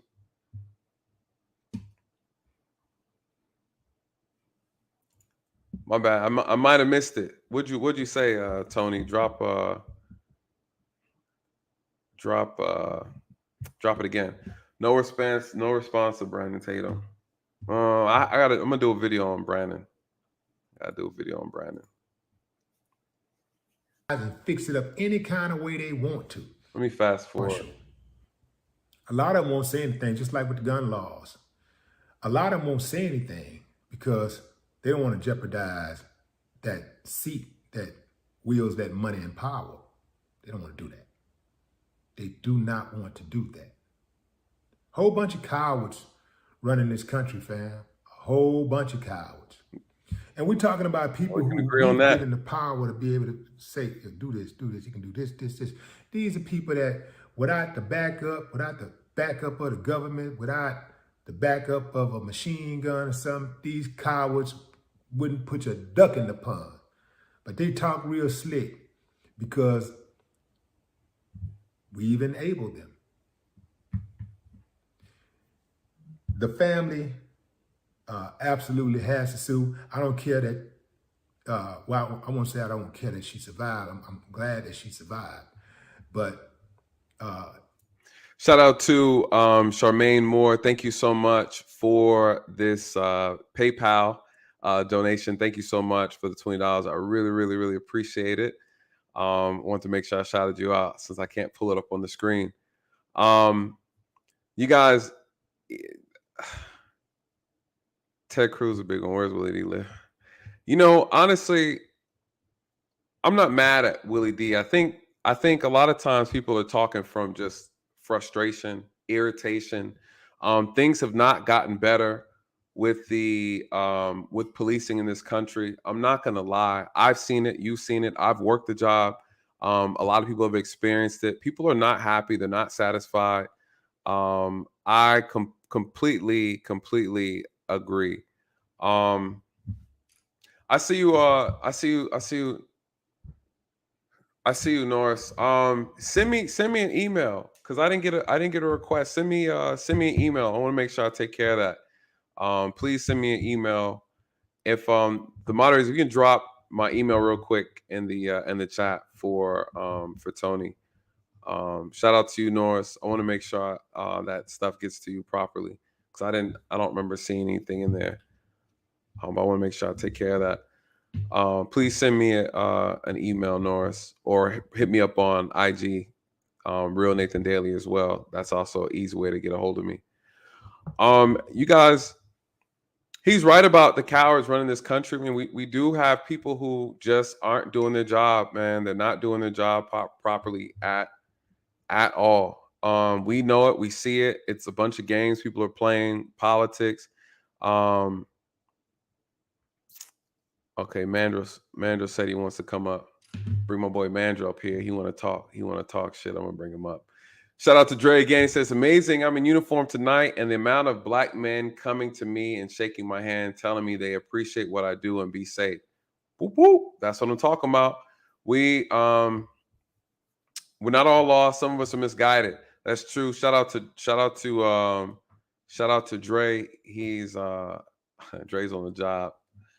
Working a little part-time action. Save some money for me, player. I'm gonna drop the link real quick. If anybody has any thoughts about this subject, please, I want to hear it. Moderators, I'm dropping the link for those who want to come up.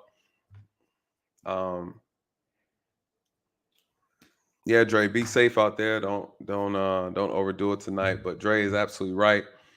People do listen, you guys. There is, sometimes we talk about the black community. You guys, just to be completely honest and transparent, a lot of black people love the police. Right? Let's not get it twisted. But there are people who know that there are problems in policing that needs to be fixed. We all agree on that. There are some people in our community that absolutely despise the police. And those are the people that I also want to reach as well. But I also want to reach our community to ensure that we have better outcomes with the police in general, you guys. At the end of the day, the reason why I have these conversations is because I want us to be safe. I want us to be safe. It's not necessarily simply because, look at Mandra already smiling. He about to come up here and start some problems, y'all. Hold on, Mandra. Oh, you gotta go on your stream real quick. Let me bring you up real quick. I know you gotta bounce. Okay, first of all, that's my first message. Okay, for you tonight. Silence. Bring it. For you tonight. That's my first message. Okay, I'm flying my flag. All right. I've raised the banners. Bring it. I'm coming on your channel after I get off my stream, and I'm kicking your ass. First of all, sir, how dare you? How dare you not know who the Ghetto Boys are? I'm gonna look them up, man. Fantastic rap music, man. All right. It's 90s rap. There were some of the first Southerners to come out, like around just a little before Outkast and the others broke out.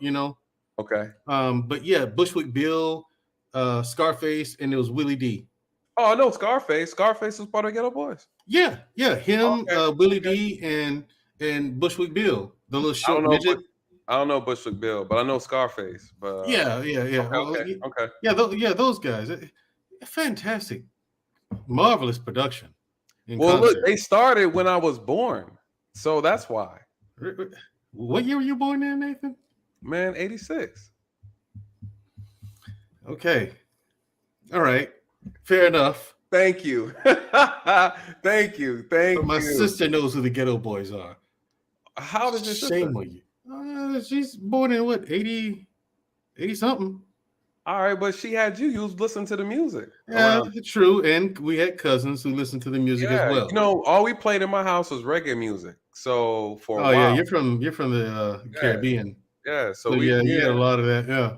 And we weren't allowed to play any of that curse and stuff like that. It wasn't until I got older when I started listeing to like Wu-Tang and things like that. Yes, I grew up on Wu-Tang as well. A lot of Northern rap. I still love Busta Rhymes to this day. Oh God, Busta Rhymes is the truth. But yeah, like Wednesday on my show, that's why I want you to have this Wednesday, because I want to bring up you old enough to know. Right. Thank you. Here's the thing about Willie. I wanted to bring up cases like this one, the shooting in Texas, the shooting in New York. The fact that white boy had to drive he blamed black people for everything, but the fact that he had to drive 2 hours just to find some black people, like, crazy shit, right? You know what I'm saying? I'm like, right, niggas are your problem. You had to drive 2 hours to find some. How are they your problem? And and again, case in point, it's somebody who was fed a bunch of lies, because he was on there saying that black people are a problem to white people. Black people are stealing all white people's jobs. It's like, what? No, that's the Mexicans you live in. Right, that's the Mexicans. But and they're not stealing white people's jobs, right? So no, because white people don't want those jobs. Let's be real. What American, regardless of race, what American is going to take those jobs picking oranges? But he believed that. The whole point is he believed all of that, right? He believes that white people are being wiped out. You know what my problem was with that case, Nathan? More than anything else, he got to go to the precinct. He got to go to jail. So like that other white boy who shot up that church, killed 9 black people. He got to go to jail. But first, before he went to jail, the cops were kind enough to take him to Burger King. Okay, now this is why the Willie D. Rhetoric is absolutely necessary. It has been necessary. Wait! Before you go any further, what's your foolery? All right, foolery. First of all, I have fed criminals before en route to jail, en route to get interviewed. You guys, by law, we have to take care of them. We can't starve them, right? We have to make sure we have to make sure they use the bathroom. We got to make sure we feed them. Well, why didn't they just assume that he ate at church? Because that's what they were doing. He did eat with them black people at church, by the way. Did he? He did. He actually ate the food and everything. Then he went on the shooting spree, man. That was the craziest part to me. The whole point is, a lot of times they do that. That is also an investigative tactic. You feed the suspect so that they're more cooperative and things of that nature. So that is the thing. Now, Mandra, when you're in the military and you were doing some black ops torturing type shit off and up in the dark sites, okay? Weren't you giving cigarettes and food to prisoners of war to make sure that they No, we did not. I'm keeping it 100. No, we did not. All right. Well, over here where the Constitution reigns supreme in this country, there was no Constitution till ours. I know. All jokes aside, but I know. But I mean, so I do understand where people have an issue with what happened. Believe it or not, it's more common than people think. Unfortunately, people use race as an issue. As an issue. The police are not supposed to be judge, jury, and executioner, even though some officers do execute those all three across the board. Just because they do does not mean they're justified in doing so, which is why these things need to be corrected in policing. So to your point, yes, all police officers are not created equal. You have some officers that do follow policy, and you have some that don't, and you have some that do bend it, and they tread that line. So that's the problem. That's what we deal with, right? It's no different than you have some good soldiers, you got some bad ones. Right, but the issue here is, in the military, we go to Leavenworth when we do these things. In America, the police officers get a promotion, or they get suspended and they go to the next county over and get at their police department. Like the guy who shot Tamir Rice, he had shot someone else and got transferred to that department and shot an 11-year-old boy. But let's be real, just because a boy's 11 years old does not mean he's not a threat, right? So he had a toy gun. You didn't stop he didn't even stop to find out. No, he That's didn't. the thing. He didn't even stop to find out. He just got out and done. Got him. Correct. Now, hold on. I want us to be clear about this because unfortunately, there are white kids, Hispanic kids who have had toy guns who have been shot and killed by the police too. All right. So we can't make this thing about race. What we are making this about, not you. What we got to make this about is about poor practices. We got to make it about poor policy and poor training, right? We have officers that are too quick to pull the trigger before they properly investigate or give somebody the benefit of the doubt within reason. Just because a kid is 12, 13 doesn't mean he's not lethal with a weapon. That's true. And that is why I said police officers are a threat. Anytime you have a human being walking around with a lethal weapon, a utility belt, armed to the teeth like Batman, and you give him the authority to use any of that with impunity, that's a threat, not a problem. That's a threat, a walking threat. Now, here's the thing, how much of a threat, that is where the debate lies. Because any human, I'm not just reducing that to the police officers. I'm putting that on everybody. If if I'm walking around and I'm armed, which I normally am 99% of the time, I am a threat. How much of a threat? Depends on the circumstances. Okay, if you want to put it that way, then yeah, of course, you're a walking threat because you're armed and you can be considered dangerous as an officer. I would argue to counter that statement is that you're more of a threat when you are armed and you don't know how to properly use those things that you have, or you don't have the mental capacity to use those things. Yeah, because me using my weapon, using my weapon is going to be a last ditch effort. Like my hands just ain't working. I'm talking about right. No, the police. Yeah, that's the thing. The thing is, here's the big problem. It is a well-known fact that there are some police officers that abuse their power. Fair enough, I grant that. That's going to happen. We can relegate that to human error. However, the biggest problem, what caused all this, things that what Willie D was saying, why I say that what he's saying is relevant, and I think that's what we should be teaching our children. Watch out for the police. Don't fuck around. If they arrest you, take the arrest. Call me when you get downtown. I'll get you out. We'll deal with it in court. You need to be warned about the police because they can do whatever they want to you and nothing happens to them. Nothing happens. If you do something to give that cop a reason to shoot you, they're probably gonna do it, and they're probably gonna get away with it. We don't want that. So let the cop arrest you. This is my policy, even for me too. Hey, I'm gonna take you in. Okay. Now I'm gonna get out, and I'm gonna go lawyer up. It's simple as, I agree. But the thing is, you let them, the system, the judicial system has allowed them to get away with it. Even for example, the perfect example is Rodney King, George Floyd. The George Floyd was a mind blower because in contrast to Rodney King, the guy, to be fair, was videotaping the thing off somewhere else, right? They didn't know they were being videotaped. This guy knew he was being videotaped. In front of everyone, in front of a crowd of people, and they were videotaping him. Did not care. And those other officers who had their knees on him as well, because they had their knees on him too, then they backed off and tried to do crowd control. What punishment did they get? No one thinks about that at all. Just like the coronavirus. It just vanished. Just like those other officers. Nothing. They're gone now. We got the one guy. Good enough, ain't that right, niggas? You gave you one. So the other ones can keep doing their job, right? Thank you. Thank you, black people. We gave you nothing. Just like police reform. Well, correct. We got wait. Instead of police reform, we got a statue of George Floyd and Juneteenth as a holiday. Oof. And the niggas are happy with that. Well, black people, let's do better. Oh, that's Joe Biden. Joe Biden is the guy who single-handedly destroyed the black community. He wrote those 86 crack laws, and he wrote the 94 crime bill. People say Bill Clinton signed it. Yeah, but that was politics. No such thing as a free lunch. But the guy who wrote it, meaning those are his ideas. You want that guy to be president? And when you ask him about it, he says, well, no, the Congressional Black Caucus, they approved it. Yeah, but Joe, I'm asking you, why did you think of that shit? What you didn't think that through, how it would work? Well, the Congressional Black Caucus, they approved it. He doesn't even defend it. Why would he need to defend it when the people that black people say are in charge in politics, like the Black Caucus, is defending it? See, this is the symbolism that gets us in trouble all the That's time. true. That's true. And the thing Right? is, they So were that's why the Black Caucus is there. So when they do when you have a white politician who says that for black people do something that then he starts to look bad, he'll turn around and say, "Hey, but the Black Caucus said it was okay." Right. He's throwing the Right? Black Caucus under the bus. Exactly. That's what they're there for. They're a buffer zone.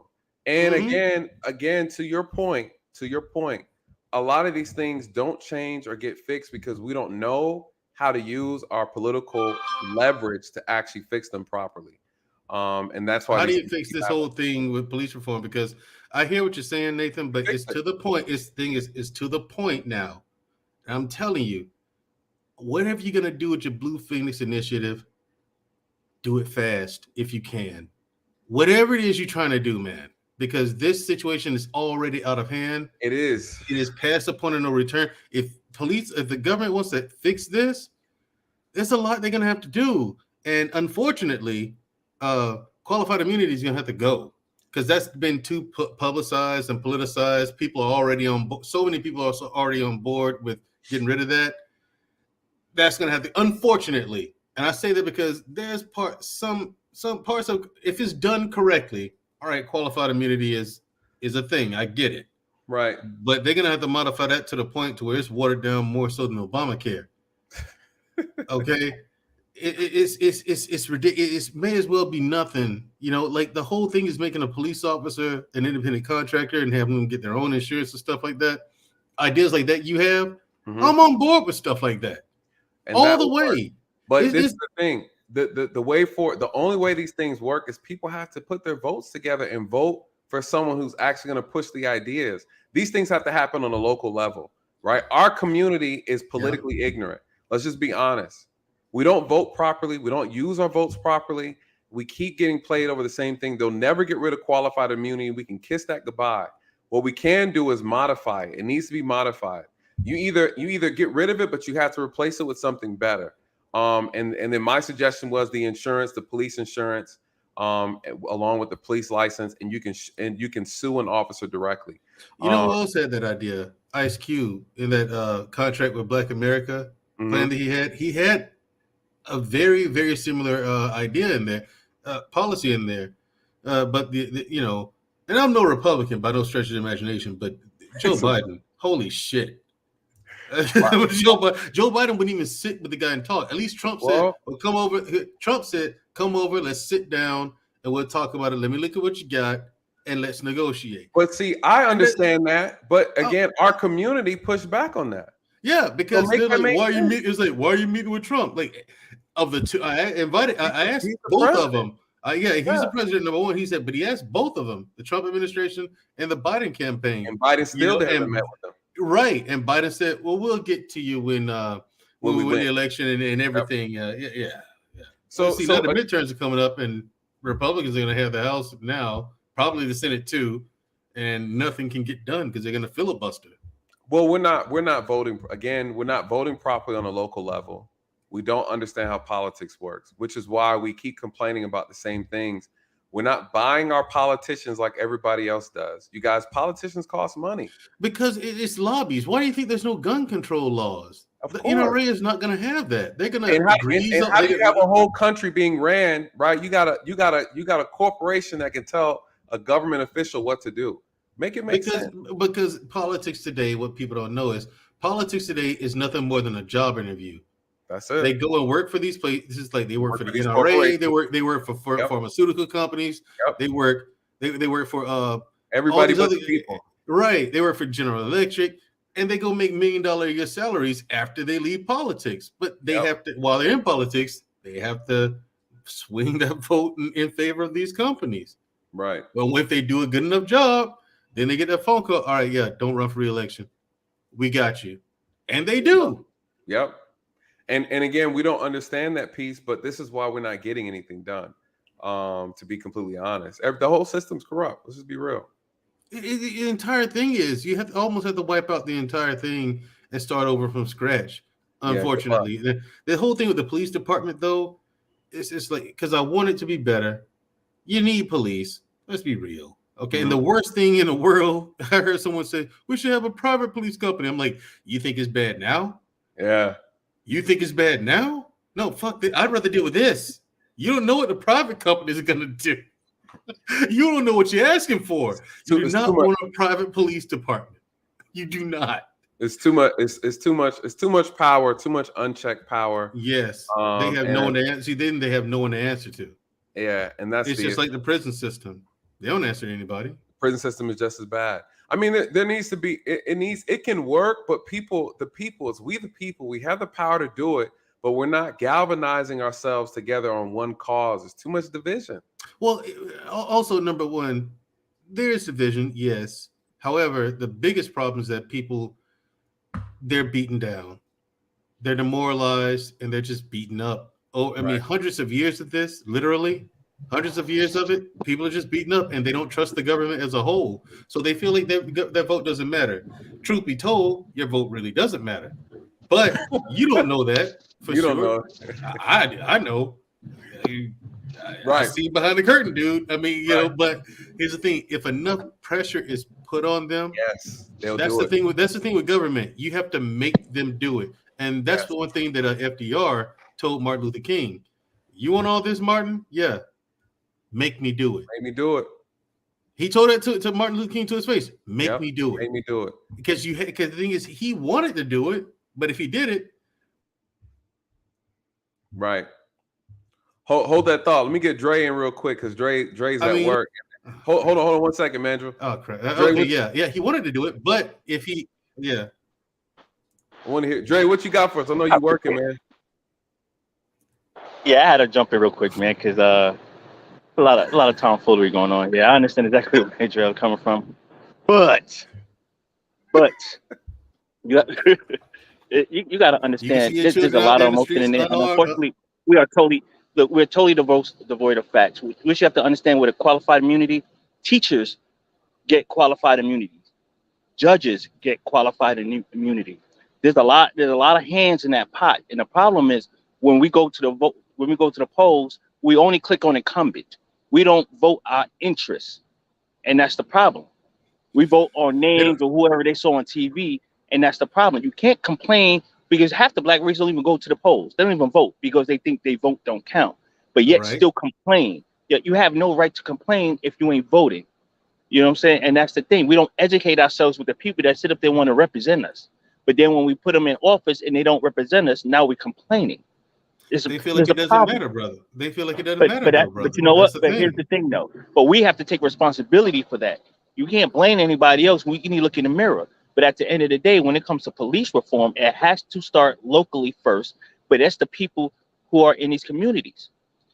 You can't protest but you only protesting when a black person is killed by a police officer. You should be protesting the prostitution going on in your neighborhood. You should be protesting the burglaries going on in your neighborhood. You should be protesting and keeping the crime out of your neighborhoods. If you show a united force, let me tell you something, Andrew. There's a neighborhood that I used to patrol. When a car that they didn't recognize, and it was mixed with black, white, and Hispanics. When a car they didn't recognize drove in that neighborhood, they was taking photos and sending it to the police precinct. Hey, this car has been driving around our neighborhood and no one gets out. I think they're casing. We need more police presence. And well, you're welcome for the citizens doing your job for you. Just like they tried to do in Texas. None of you ran into that school. We're not omnipresent. We're not omnipresent. And listen to those kids get shut down. But hold on. See, here's the thing. We're not omnipresent, but if we sit up in the neighborhood and park, and then it's, we're profiling. How come we can't? Well, there's so many police cars in this neighborhood. What you have to understand is you had a lot of folks out there that throw rocks and hide their hands. But they stood up there protesting. But you the same person that called the police on this young man who actually gets shot. But yet here you are with a face on your shirt. Let's keep it real. You got a lot of disingenuous people out here that are selling wolf tickets to us, and we're eating it up. No, that's true. No, that's true. I agree wholeheartedly with that. Wholeheartedly. However, that display in Texas and those cops still get their job today. But that's Texas. No, that's not different. No. Those cops down there prove to the entire planet that the cops in America are completely useless. That's what they displayed. I'm not I saying don't know you. about that I'm not because saying every hold part. on, no, Yes. but hold Yeah, on. they said, hold up. 19 police. And there was a Border Patrol agent who shot him. What was the Border Patrol doing there? Couldn't That tell was you. your job. There was I live in 19 Atlanta. cops outside. Listen, 19 of them. I Nobody live ran and in to work in stop that Atlanta. maniac. Look, the last time I dealt with an active shooter, we was balls to the walls and we was out there. Yeah, that was you. But you ain't on TV. Those We were on jackasses. TV. No, we were on TV. You can go ahead and Google it. Maybe, but those jackasses are on Robert E. TV. McNair, Early Learning Center, I active got you. shooter. But They've been showing that recently on the news. So trust me, yeah. all it does, it goes into what Nathan says that all police departments were not created equal. True. Everybody's not trained the same. True. And I posted this early in a post. If we can have a unified statewide training, because I'm an instructor, I'll volunteer for it to make sure that every police department across the United States are trained the same, regardless of what the laws are the same, but they're trained the same and they have the same universal protocols. You don't have to worry about having issues of why this happens here and don't happen there. But you can't get the federal government involved with states when you have everybody got their hand out. It's over now. It's over for it. That's what I think. That's what you and Nathan don't understand. Well, the way Nathan talks, it sounds like you don't understand. It's over for that. The whole state thing. No, there is time for a federal standard. The feds have to get involved now. But you know what? Here's the thing. That display in Texas made you, Nathan, and every other law enforcement agent in this country look like sad, limp dick, fat. I mean, weak. Yes, it was a bad look. Look weak. It was a bad look. But it was more than a bad look. You guys look useless because you have no problem. Wait, you have no problem shooting unarmed citizens or citizens who are complying with you, or a pregnant woman who's running away. Now, and she may or may not have had a gun. We don't know. But Nathan, by Wednesday, when you come I'm on my show, you'll have the facts. I'm gonna say my piece. I'm gonna say my piece right here, and then I'm gonna go back in there and finish eating my French fries. Of course, as cops do, French fries, donuts. You know, you guys are out of shape. You know, I would say. Oh, one thing I'm not is out of shape. We can cancel Christmas on that one, buddy. I'm gonna tell you that right now. I'm poking at you, brother. That's all. I will tell you this. Unfortunately, we run on a system of optics, and now you're gonna start seeing a whole bunch of videos posted of officers in the community doing a whole bunch of shit, and it's disingenuous.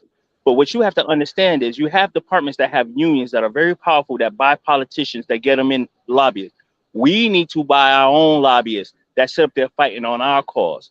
Okay, the going rate for a lobbyist is $6.5 million. If you really want them to fight, that's the minimum.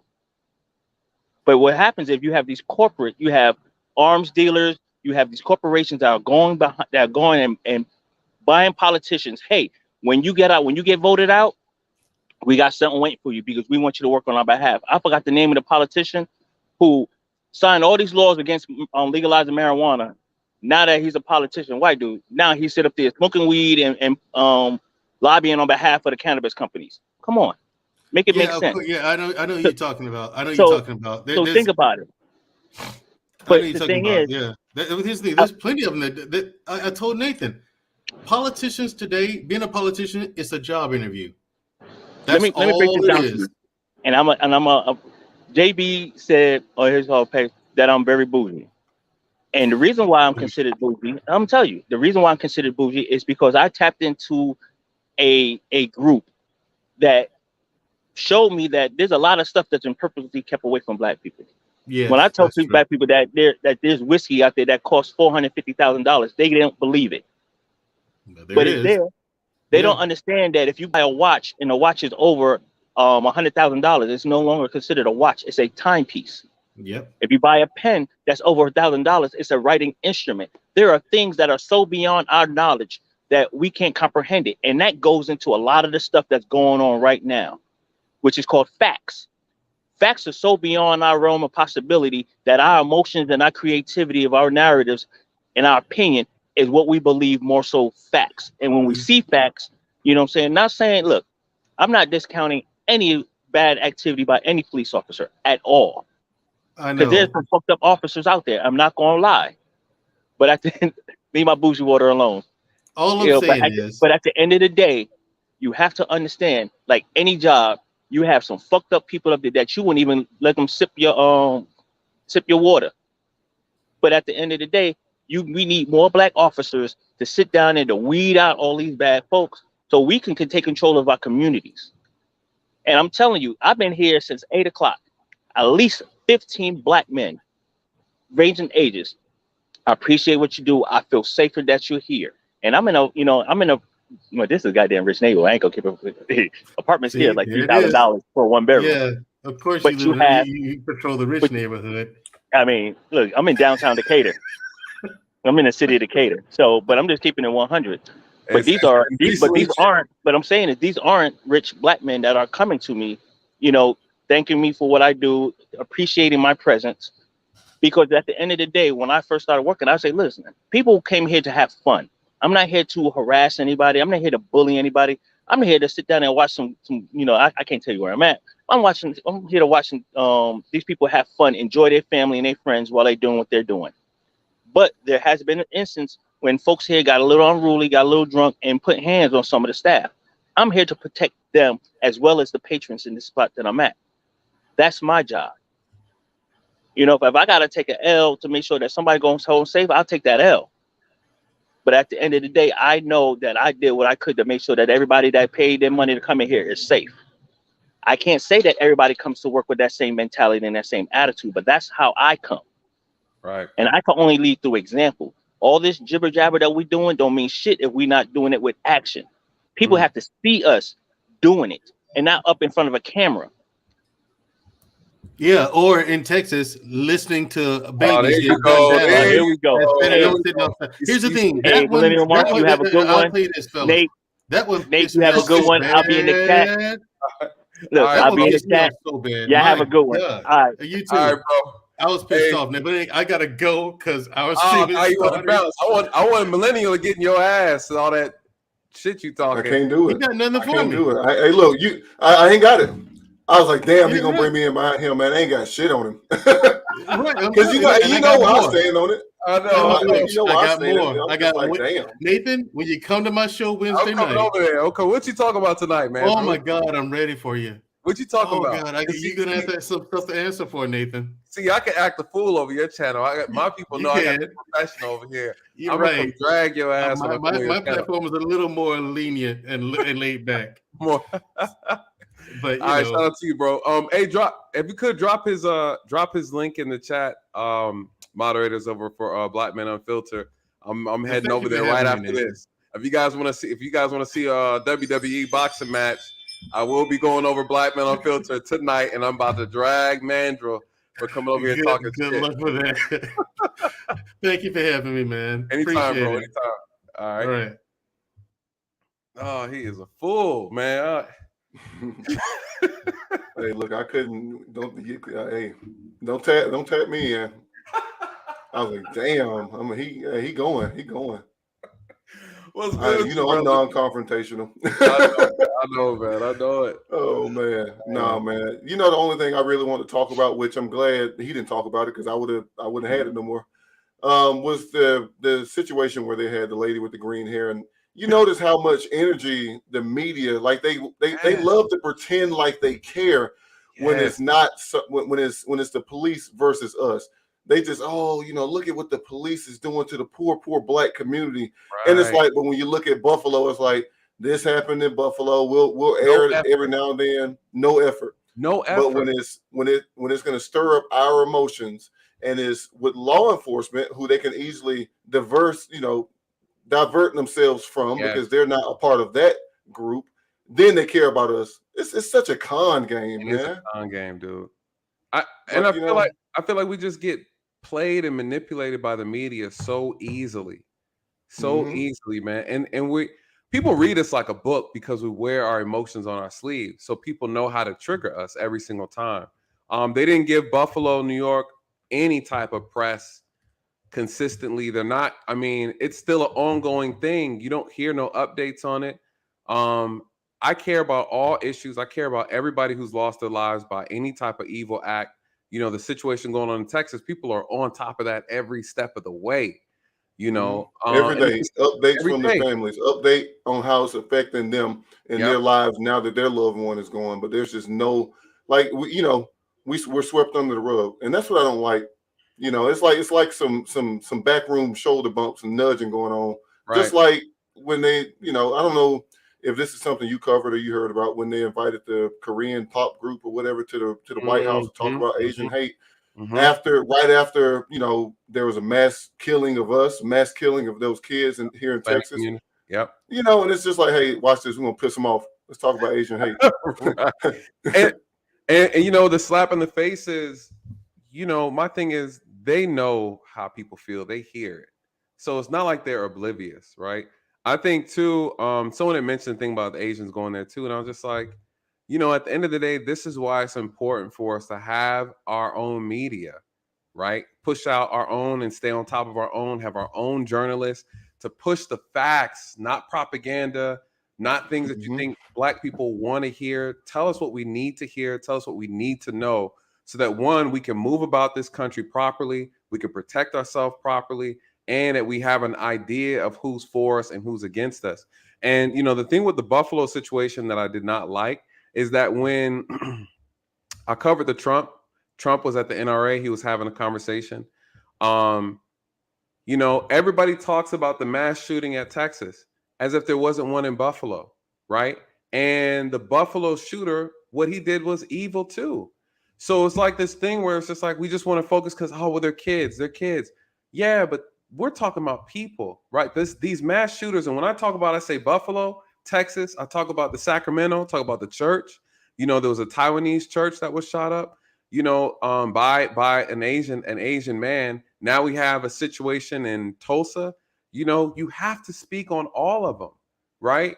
And so it just seems like everybody's just hovering on Texas because they were kids. Granted, it's horrible. It's all horrible. But make sure you show respect to all those people who have died because everything happened within the same month. Yep, you know, everybody's lives was just as valuable, and you know, everybody. it's so sad, man. You know, you see it's still, you know, and I'm not saying that it shouldn't be covered as heavy as it is in the news because it's tragic, but again, we have yet another example of how much our lives really matter in this country. They'll cover it 2 times a day for 2 days, 3 days, then you know you stop hearing about it, and then you have this right after it, and let's hurry up and, you know, I'm gonna give my personal opinion on it. Let's hurry up and get the light off of us, because that looked bad for us. When I say us, I'm talking about the dominant society. That looked bad on us. So let's hurry up and go over and put the spotlight on. Exactly. So let's put the spotlight over here. So, you know, because we got to get that off us. That's ugly. That just, you know, I want to be able to go out in public and not have them looking at us crazy. So let's go ahead and divert the attention. And then now with Tulsa, there's going to be a lot of attention diversion over there too, because yet again, this is another situation that takes the spotlight off of them.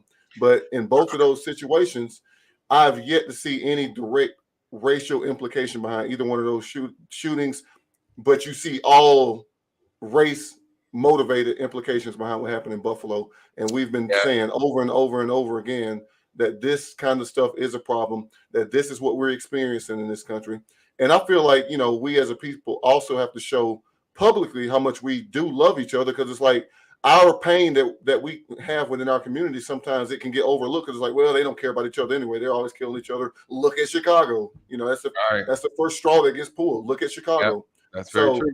We also have to have more examples of us showing how we take care of each other within the community, so we don't look as divided as they know that we are, because all of this stuff was done by design. Yes. Whew, well said, brother. Well said. I will say, to add on to that, is we are responsible for showcasing our love for our community. We are responsible for that. And when we have opportunities, you know, we need to be pushing that information and holding that, you know, keeping that candle lit. Because again, I feel like we're so quick to move on, right? We hear some celebrity gossip. Now we done forgot about Buffalo, New York. No one is tracking down, you know, the stories of those innocent victims. And not only that, we've taken our attention off of the reason he felt, or the reason he did what he did, right? Racism. And so racism, white supremacy is what he labeled, right? His actions. And again, now we've become distracted from that. We diverted away from that. And we're no longer focusing on why he did what he did. That needs to be an ongoing discussion across the board. And again, Black people should be like, how do we get a solution for this? Because there are people, there's factions in this country that are teaching this message that this is okay, that it was okay for him to do that. I want answers on how we root that out, how we eliminate that, how are we addressing that problem? Again, now we're distracted, right? And so because of that, we're no longer focusing on that root issue. That is a problem because there are pockets in this country that still preach, that still promote, and that still train kids to hate Black people, to hate minorities, to hate immigrants. It is a problem. And again, we still have places called sundown towns, right, in this country. So best believe, I tell people all the time, you go outside of your Black community or outside of a particular minority community, it's white. The predominant race in this country is white. And there are pockets of communities in this country, unfortunately, that are still racist. And that's a problem. And so again, to your point, it has completely derailed that investigation because who's talking about it? Where are all the facts? There should be a dedicated news crew keeping us up to date on the Buffalo situation, turn by turn. For all we know, the brother, he's gonna be sent off to a mental institution, and we'll never know the real facts of why, what organizations taught him, who else is this, what other information is coming from. Like we don't know anything. And this goes. Well, you know why? You know why though? Mm-hmm. You know why? Because it's not profitable. Because it's so sad that the reason why they can easily sweep that situation under the rug and divert our attention away from it is because there's no one, we as a group, because we're not codified, we're not being vocal. We're not keeping the pressure on it. When we get quiet, they get quiet. They're not going to keep, letting us know about that situation because we're not talking about it anymore. But the Latin community and the country as a whole, because it's children, the country as a whole is concerned because there's many more people in this country with children that can be afraid of that situation versus people who are Black. And when the Black people get quiet about it, it's easy just to skate right on by it. We need to stop getting quiet about situations that can and in fact affect us all. Just like the Texas situation can affect anybody in this country with kids, that situation can affect anybody in this country who shares the same skin color as those people that was in that grocery store. And we also got to talk about the fact that these guys, it's amazing how they always go for soft targets, go for old people in the middle of the grocery store in the middle of the day or kids. It's just, it's crazy, man. It's crazy. But we got to keep our foot on the gas with it and not get silent on it because this is why they're able to treat us the way we get treated. This is why there's no anti-Black hate crime bill. It's because we, when you stay vocal about it and you keep your foot on the necks about it, change happens. But we are quick to just get quiet and get distracted. Like you said, what was the brother's name? Black Man Unfiltered said, or when you guys were talking about Ice Cube and the meeting and talking to Biden, and that never happened.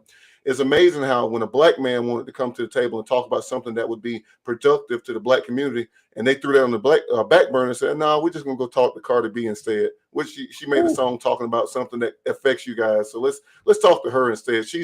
We'll make her the voice for you guys. Come on, man. You see the trick bag? So disrespectful. It was so disrespectful. And we let that happen. We let that happen because we voted him in. And and we got to just be honest. He went on the Breakfast Club and spoke to Charlemagne, and Charlemagne let him get away with saying, "If you don't vote for me, you're not Black," and didn't check him. You got a 70-year-old white man qualifying your Blackness in America in 2021. And Charlemagne will drag anybody for the most simplest things, and you sat there and let this man say that. That's why I say a lot of this stuff falls on us, man. And I'm just not one to blame people for things that we have control over. Especially when we're not focused and putting our energy where it needs to be put. To be completely honest, but oh boy, it's an uphill battle, bro. It is. It's sad, man. It really is. But I always tell you, man, I respect the fact that you like to talk about and tackle these issues. The conversation has to be had, and whether we like it or not, is part of the reason why we get treated and handled the way we do in this country is because our attention always diverts into the wrong direction. We need to learn how to be what you call mission focused, man. We got to be mission focused. Yep. We have to, or this stuff will just keep happening. Yep. You know, no one's going to save us. Why do Nope. we not understand that by this point? No one is going to save us. We are here where we are today because of the work that people did in the past who realized no one's going to save us. We have to continue to do the fight that's necessary to get us to where we should be in this country, which is safe. Yep. And nobody is responsible As a for people. our Yeah, safety except for us. exactly. And Exactly. Safe as a people, not Yep. individuals. Safe as a community. Yes. You know, it's okay to hate your brother, but when it's time, you need to know how to lock arms with your brother. Because I can show you examples in the dominant society where they'll cuss each other out and hate each other, but when your blackface is in the middle, they're going to lock arms. Look at a There you Trump go. rally. You got the elites and you got the trailer guys, and they hate each other's guts. But when it's time to get codified, they'll lock arms. Yep. They'll lock arms. We got to learn how to do the same thing. Because the mission is more important than your personal pride. Mm-hmm. The mission. What is the mission for Black folks? We keep dividing into other subgroups. Yep. You know, and the Yep. more you divide, the less power you have. You know. Yep. So, very well said, bro, man. I appreciate you always coming up, man, and Oh yeah, no doubt. dropping the knowledge, man. I appreciate you, man. Always supporting as well. You know, it means a lot. Pushing the mission forward, man. It's a. I had to do a stream on this because this, you know, we got, like you said, if we don't talk about it and we don't start really breaking a lot of the myths and even just coming together under everybody comes with their own truth, that's fine.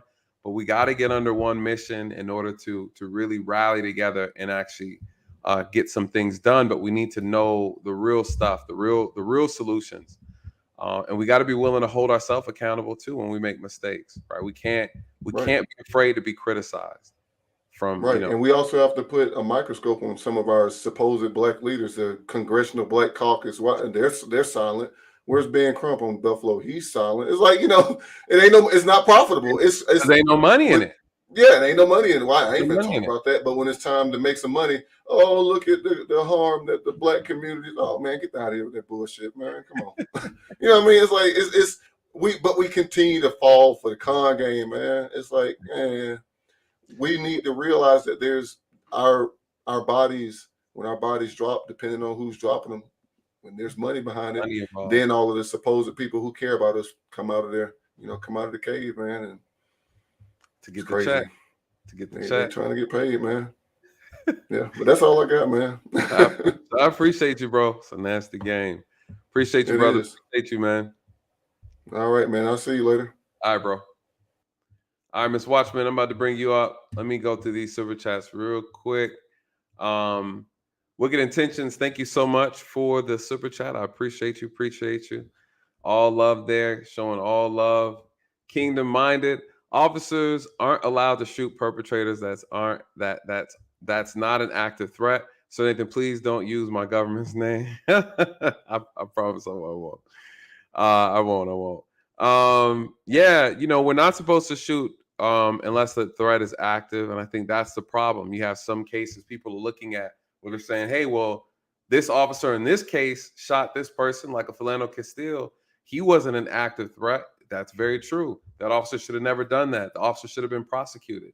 Unfortunately, we live in a country where the police are coddled and the police are allowed to lean on the idea of fear. I fear for my life. I fear for my safety to take a person's life.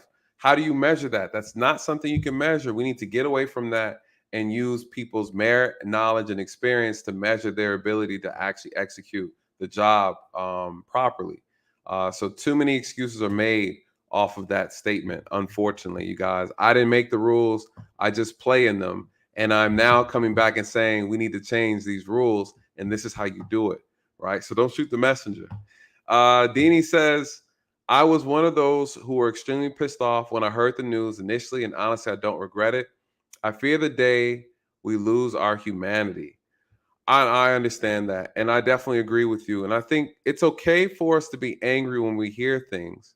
But then we also need to be able to change that anger when we hear the evidence and the truth come out.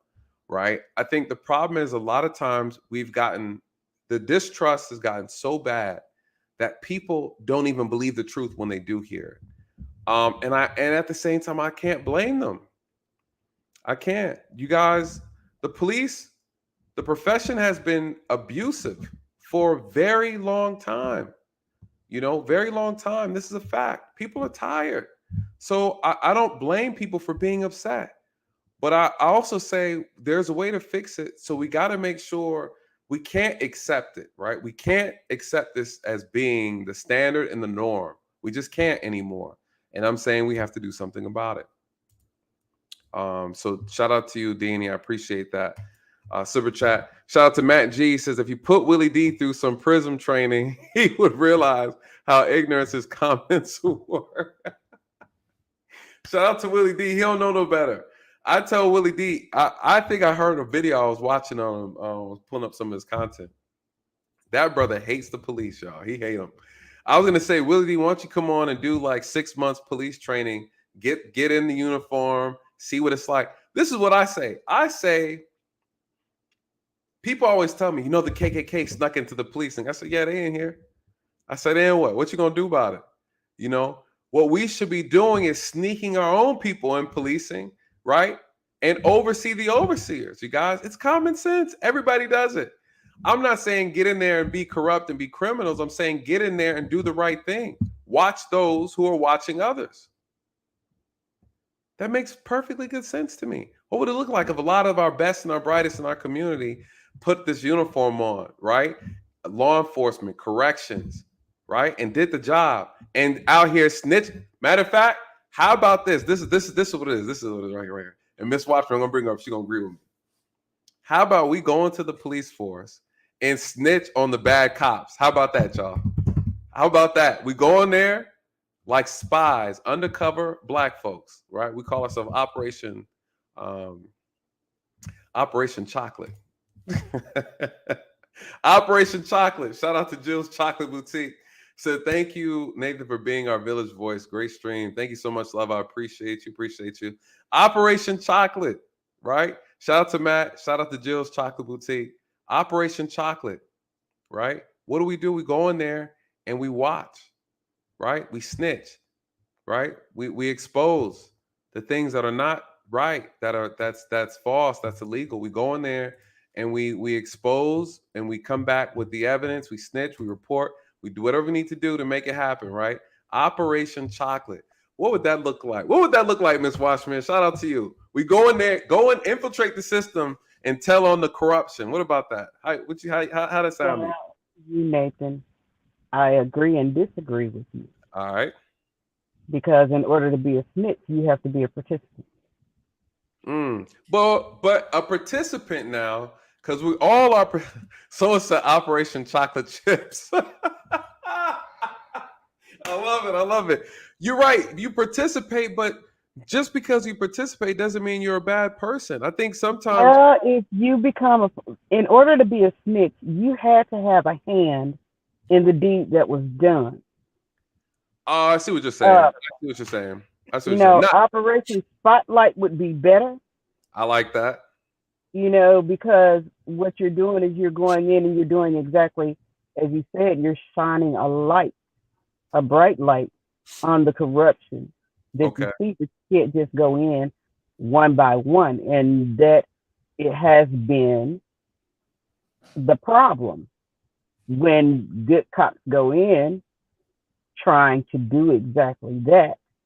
They often find themselves alone. There are some officers who have lost their lives trying to reveal what was happening behind that badge. There are some officers who were made out to be the bad guy instead of the good guy, and they were wrongfully terminated with prejudice. And you go through that, then you're discouraged. So it would have to be a group of our people going in with the right motive. Agreed. And I'm not talking about a small group. I'm talking about an innumerous number going in with the right motive in mind. Because if you put a large group in, then they can send you over here and you over there and you over there. So, we got a few of you sprinkled throughout the city, and you still got, I'm alone, I'm by myself. Right. you have good cops who go in, they do the job right, they speak out against corruption, and they're terminated because you weren't supposed to say a thing. I agree, and I think to your point, you're right. Operation Spotlight sounds better, and you're right. In order to snitch, you got to be a part of the problem, and I definitely mean, you good has to outweigh evil, you know, and so the problem is we need more honest people with integrity. I've seen corruption happen where it was a black officer trying to report other black officers, and that black officer, or the sheriff in this case, was killed by another sheriff. Right, he was assassinated because he was going to expose the corruption. But this was in a black department. This was in a predominantly black department with black leadership. That's why I tell people that we have to get out of the idea that color is the problem. No, evil is evil, and color has nothing to do with it.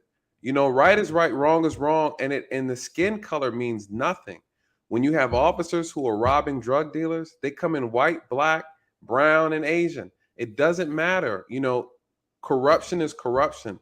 I think sometimes we focus so much on white people saying white officers are bad, or white racist officers, and I say no, we have some black bad ones too. We have some Hispanic bad ones too. The problem is we need to focus on getting rid of corruption, not worrying about skin color, because skin color is distraction. It's very distracting. And to your point, it's very important that because you have some amazing white officers who are arresting corrupt officers who are white and black, right? And so I worked in a predominantly black department. So a lot of the corrupt officers were black who were caught and arrested. They were black. They weren't white. So, you know, the problem is that we don't talk about is this position is power. There's so much power in it, and the average person cannot handle it. You know, it's not for everybody. The position is not supposed to be about power, and that's what a lot of people don't understand. This is true. In order to be a good police officer, you've got to have customer service skills. Not just customer service skills, but excellent customer service skills. You've got to understand that just like you might have had a bad day, whoever you're approaching might have had a bad day. Very true. You know, they're already nervous when you pull them over. They don't want to be pulled over by you. Right. They're wondering, what did I do? You know, why am I? The first thought is I'm being harassed, and then you have those people who know, okay, I was speeding. So when you approach the window, then okay, I know you got me. You know, and Right. then you're gonna have that group that's gonna be hostile when you approach the window because they're upset that you pulled them over. Right. You know, your personality and your attitude can turn another person's demeanor totally around. Yes, very true. And police officers are supposed to be de-escalators, not escalators. Supposed to be is the key word. Supposed to be. Supposed to be. De-escalators. And that's where we are lacking greatly in that. We're lacking in that area really bad. Because what happens is, to your point, you have officers that they police with their emotions, they police with their ego, and the moment an officer's ego is triggered, you're having a bad day, right? You have officers that are too sensitive to be doing this job, right? Too sensitive. They can't handle getting attitudes. They can't handle people cursing at them. They can't handle people calling them names. They want to ruin your life and bend the rules, bend the law, and sometimes break the law in order to make an example out of you. That's a problem. That's ego. But you're absolutely correct. You're absolutely correct with that. So what we have to do as a people, because the problem is we are shot more often lately. We're shot. We die without weapons. And what we've got to do is we've got to come together. We've got to band together to protect and secure our own neighborhood and our own people. Yes. And when you have people who are in your city trying to bring the people together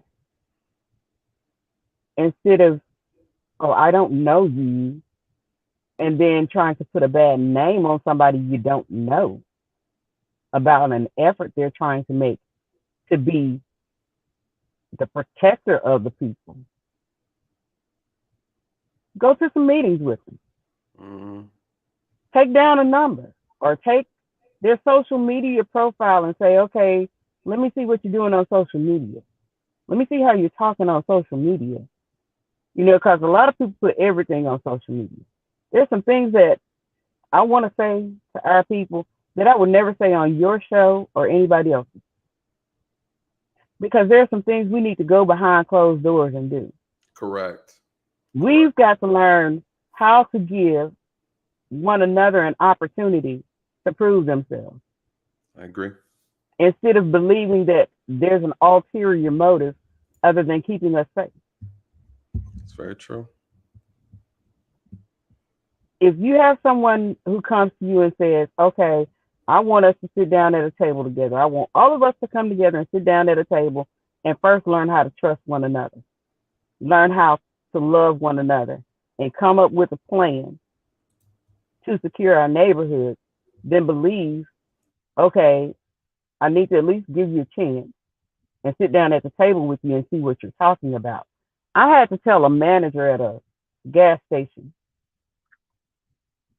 that there's no law which prevents me from stopping by here, making a purchase, and sitting to make sure your employees are safe. Making sure that nobody comes up here and shoots up the place or tries to rob it because you don't have security. I'm giving you anywhere from 2 to 4 hours of my time at no cost because my sister works at your establishment. And I want to make sure that she goes home safe to her husband and children at the end of her shift. And you're telling me because I'm making sure your store and your employees are safe, it puts my sister's job in jeopardy? And I think that's the thing. I think that people don't realize. I'm here as a deterrent. Right. I'm being kind and courteous to your customers. I'm not being disruptive.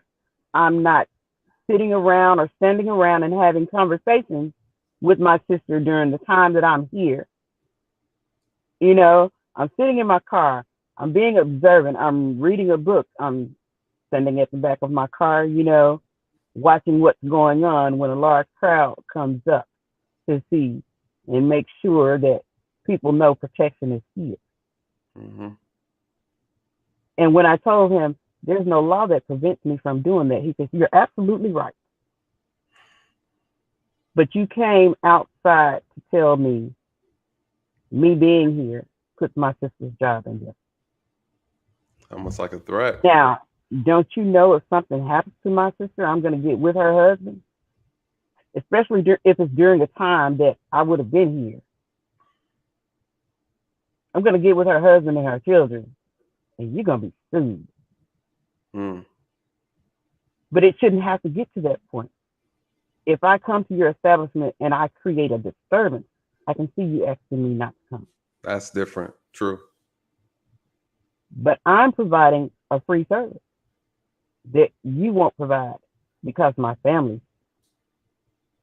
And even if she's not at work and I stop by and I see one of your employees working alone, and women working alone, especially at night, is a problem. This is true. So I see you have a young lady who's working here and she's working by herself on a particular night. My sister's not here, so I provide the services. No charge, haven't asked you for anything. And you have a problem with that. Please help me understand. But to your point, I think this is the beauty of us being able to, we can protect our own. You know, we really don't need the police, right? There are communities that do it. Shout out to Michi X. I was talking to her the other day, and she put me on to this group called the New Era Nation. and they're doing a lot of amazing things in the Black community. And I think we can duplicate those things. It's very possible. Um, we just have to love and respect each other, and anything is Exactly. possible. Anything is possible. We don't need the police. We absolutely don't need them. I always tell And people, hmm Nathan, I want to say to the people in my city, Memphis 10, I don't hide my face out here. I don't hide my face when I'm on somebody's show like yours right now. So you hear what I'm saying. When you see me out in public, I'm approachable. hmm I don't have time to be displaying anger, especially with a firearm on my side. That puts me in a bad predicament if I do. right. Okay? I'm approachable. I approach you. So if you're listening to me, if you hear my voice right now, you see my face right now, you see me out and about in the city, come talk to me. Let's make some plans Right. so that we can protect our own. There are more law abiding citizens hmm in every city in the United States of America than there are criminals. Yes, that's a fact.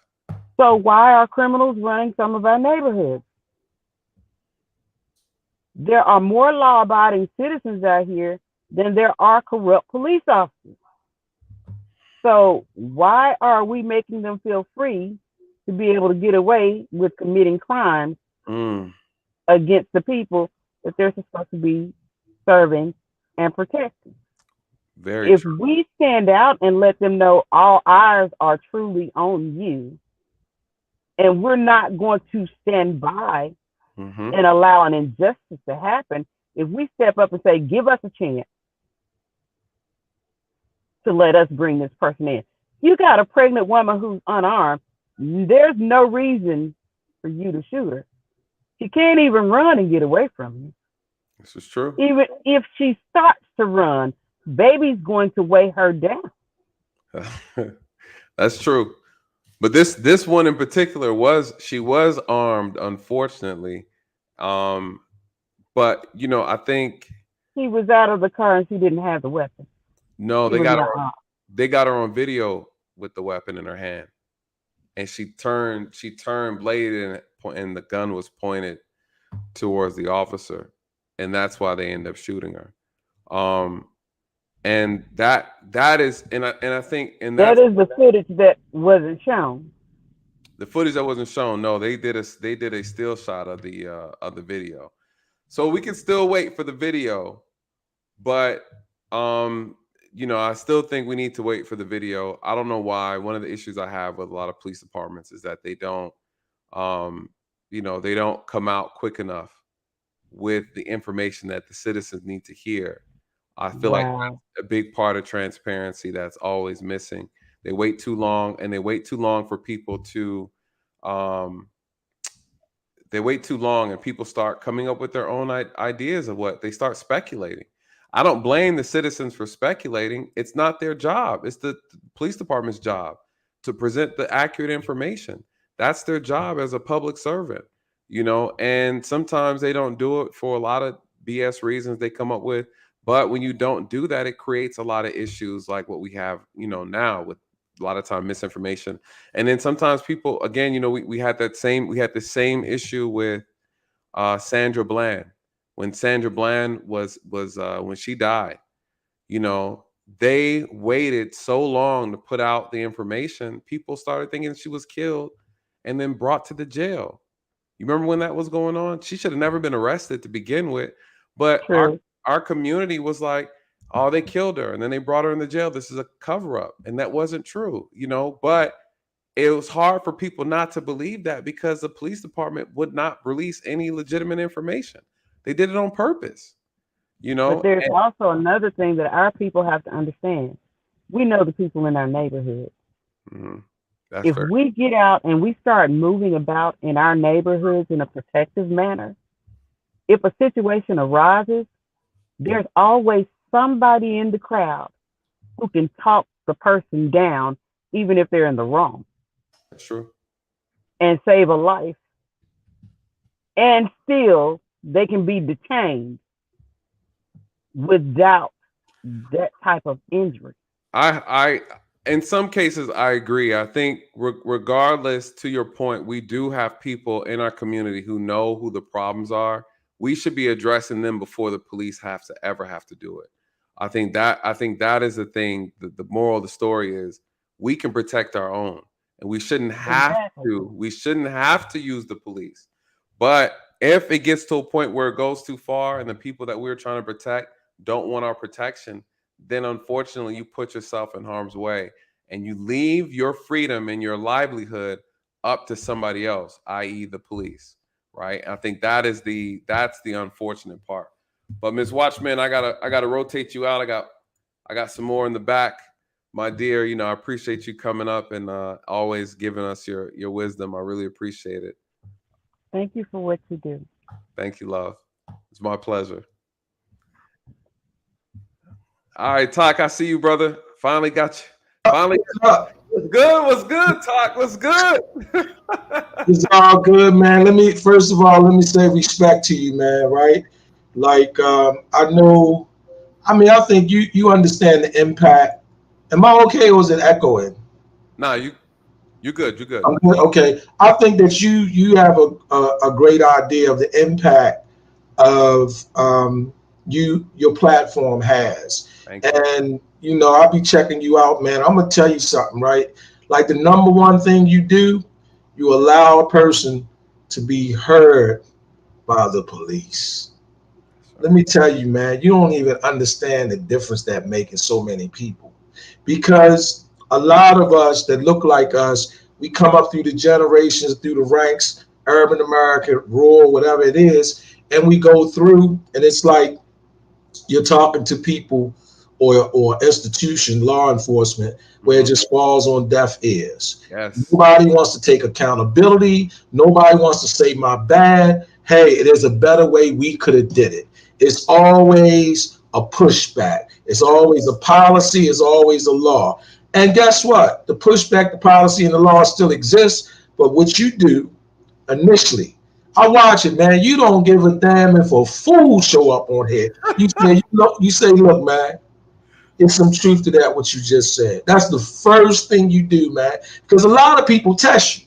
They get on there and they like, Nathan, man, boom, boom, boom, boom, boom. And they trying to see is you gonna fall into that stereotype, that trap where you just slay them. You don't even let them live through it, right? But you don't. You sit there and you look for that silver lining. You find some value in what they say, even though it might be erroneous. And then you say, yeah, man, that's, you know what? We need to give some thought to that. So I'm just gonna say thank you for that first out the gate, right?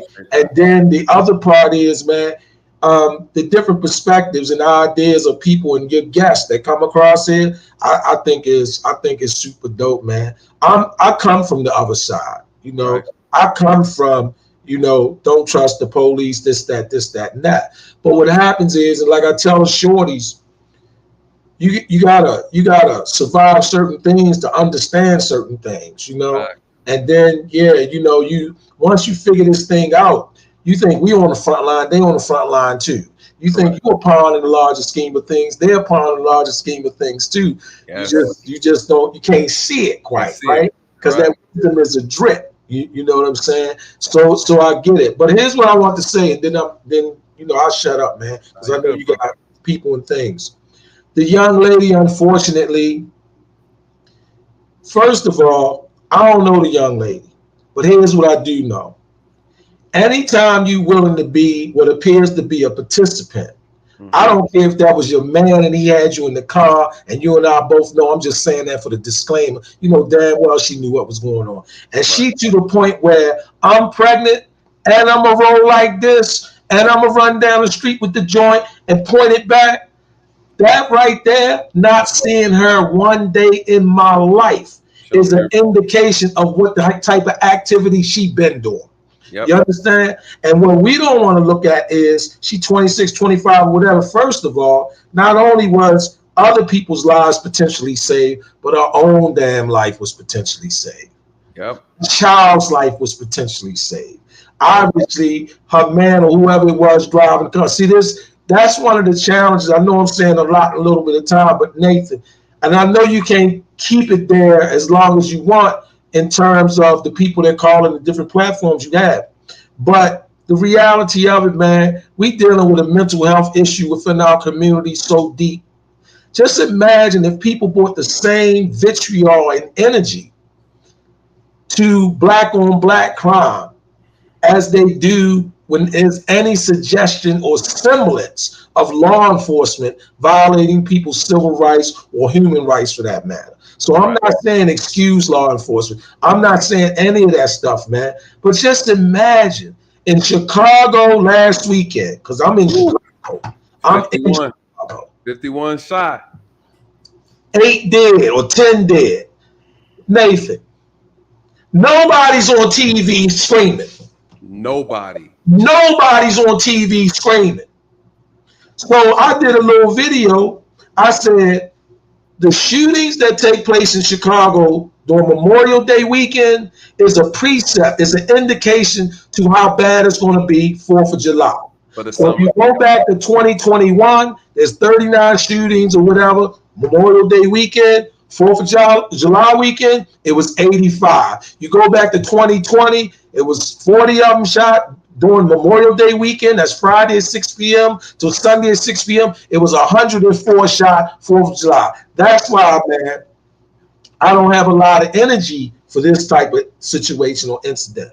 Correct. Because if you're trying to make me believe that we all out, we pouring it out, we poor righteous teachers. When anything happened with law enforcement, whether it's corruption, a mistake, my bad, whatever you want to call it, and we can sit up there and watch 40 and 50 people get shot in 72 hours, and ain't nobody mad.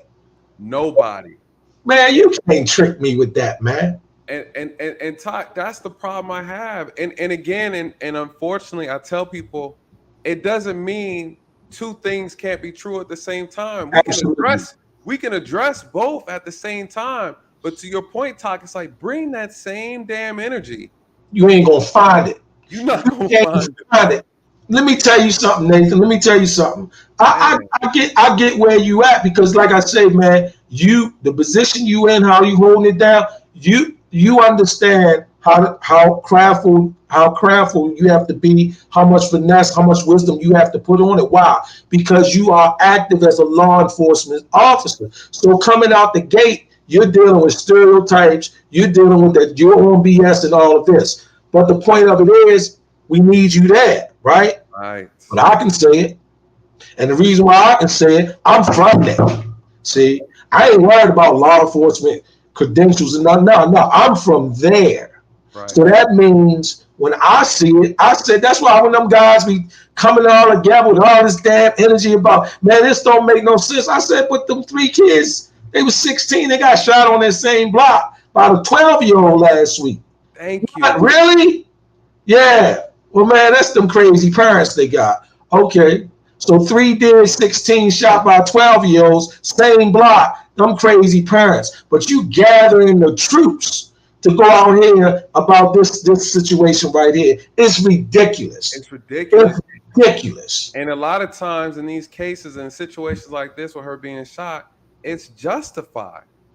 Her and her male counterpart carjacked a woman. I know that, man. I know that. Here's the thing. You know what we don't know? You know, day one, a pregnant girl and her male, whoever he was, day one, you don't come out the gate carjacking and running down the street with a gun, pointing it back at police officers. So here's what we don't know. All that other BS they done got away with. Yeah. These could have been involved in shootings where somebody already did. That's not day one crime. Yep. We know that. Come on, man. Everybody from the street know that. That's why it's so much fucking BS. We sit right there talking that our community and you know, it's law enforcement. If we was to address the violence amongst each other in our community, somebody would have to wake you up about law enforcement shooting somebody. It wouldn't happen. Shake you. Yo, did you read this? Come on, man. But to your point, I think, and that's you said something earlier, and I appreciate what you said in reference to the patience. One thing that really angered me doing this job is that officers would not listen to what people had to say. That I'm truly a servant of the people, right? To my Yeah. heart. I'm a Yeah. humanitarian. I've always been that. I never wanted to be a cop. It just happened. God just kind of threw me in this thing. I will say things that I have noticed when people say treat others like you'd want them to treat your family. So when I would come on a scene and I would talk to someone, I would get in trouble by my supervisors because they say I was taking too long. And I would tell my supervisors every time, it's important that I treat everybody like I am and they are the victim of the day, that they are important, right? This is not just another case number. I treat people like I'm giving them my undivided, like I'm their personal cop, right? I'm not treating them like a phone call. This is not a 911 call to me. It's serious. My supervisor would call me and say, "Hey, you're on that burglary a little too long. I want people to know that I'm really trying." Right? Absolutely. You know what I mean? And it makes a difference. It do make a difference. It totally makes a difference, man. Nathan, check this out. Personal situation with me, right? Good. One of my brothers OD off of fentanyl, right? Damn. So my family on the East Coast. They on the East Coast. I'm the only one in Chicago, right? So they on the East Coast. So my brother, he ODs off of fentanyl. Now, check out how it go. So they all out there. So it's my sister's birthday. So I'm gonna go to show you the psychosis. This week, let's do it. Psychosis now, and I'm just keep it tight. I ain't gonna look down the street and into another country. I'm gonna give it up on my own family. Okay, so my sister's birthday coming up. My brother generally celebrates with my sister, whatever, for the birthday. So they can't find my brother. Now everybody know he out in the street doing his thing. Right. Now you're aware just as well as me that a lot of people use fentanyl because it's cheaper and they guarantee the high. A lot of them guaranteed to die too, but at least you're gonna get high off of those $3-4 or $10 that you spent. Whereas the regular heroin, you taking a gamble with the cut, with highs and fell up, whatever that is, right? Cool. So he slipped up because, as we all know, all the dope fiends are professionals. As long as they survive their last blast, they get to say the dude that just died didn't know what he was doing that day. But then my brother's turn, he didn't know what he was doing, and he dies. So anyway, they're looking for my brother, and they can't find him. The party coming up in 3 days, so they do a missing persons. They call the police, right? Police come to my nephew's house, which is his son's house, son 27 years old, the next day, in 24 hours of the missing thing. They got my brother's social security card, his ID, and they informing our family that my brother was found OD dead at a train station, and they tried to reach out to some numbers or whatever, and they ain't get nobody, so they burnt them up, put him in the vial, and set his ashes up on a thing in the city. And the policy is you keep it for a year and then you get rid of it, but they keeping it. So this is 8 months he's been sitting on the shelf. Damn. So yeah, we hurt, we fall out. But see, like I said, I'm from there. I don't look, I'm a realist, right? I'm from there. So all right, it's cool, it's whatever it is. But guess what the family want to do? 5 days after we bury him, we'll have a service. They want to sue the city.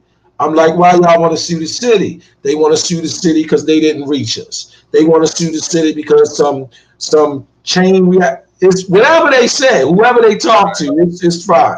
I gotta sit there for the sake of my sister, right, and the rest of the family, and play along with this fucking hoax. Right. It's the craziest shit in the world. Correct. So you and I, I'm saying this to you, and I've said it to others. I ain't say it to them, and I'm saying to myself, okay, you ain't seen them in damn near a year. Let me try to understand this. Right.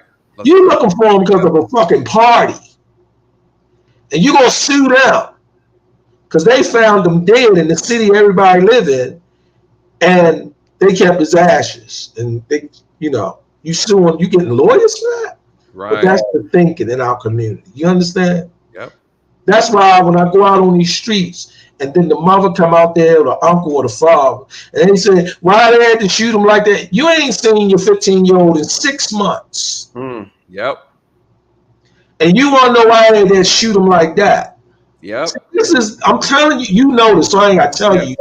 This is the reality. Don't nobody in our community want to talk about it. See, nobody wants to talk about that half of these guns these shorties got, the parents and the family already know they rolling like that. Yes. If you think for 5 minutes, I just did not know Timothy was. You knew. So let me get it right. Timothy can't really read. He ain't been to school since he been in the 7th grade, and he dressing and wearing fresh this and that, and some of the jewelry. It doesn't even matter whether the jewelry real or not. And you're telling me. No one asked no questions. You saw your son. You saw your son come home. 16 years old. Right. He ain't got no license. Yeah. He pull up in the driveway with a Mercedes.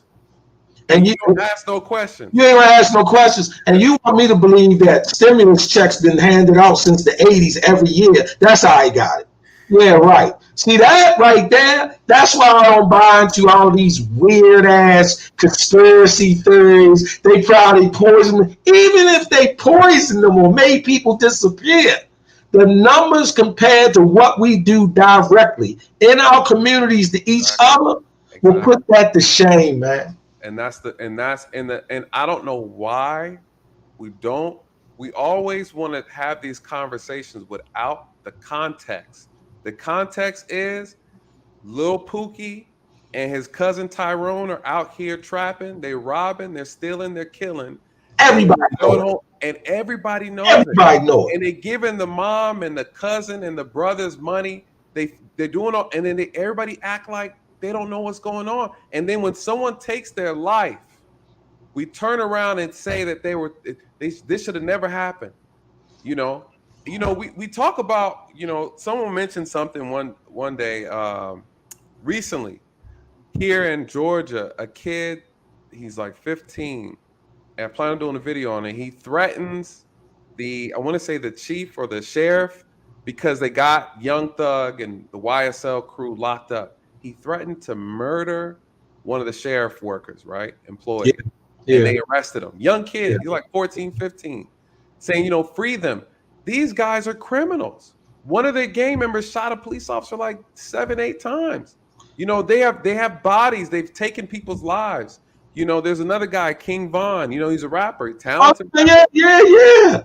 Talented rapper. This man has been assassinating people in Chicago.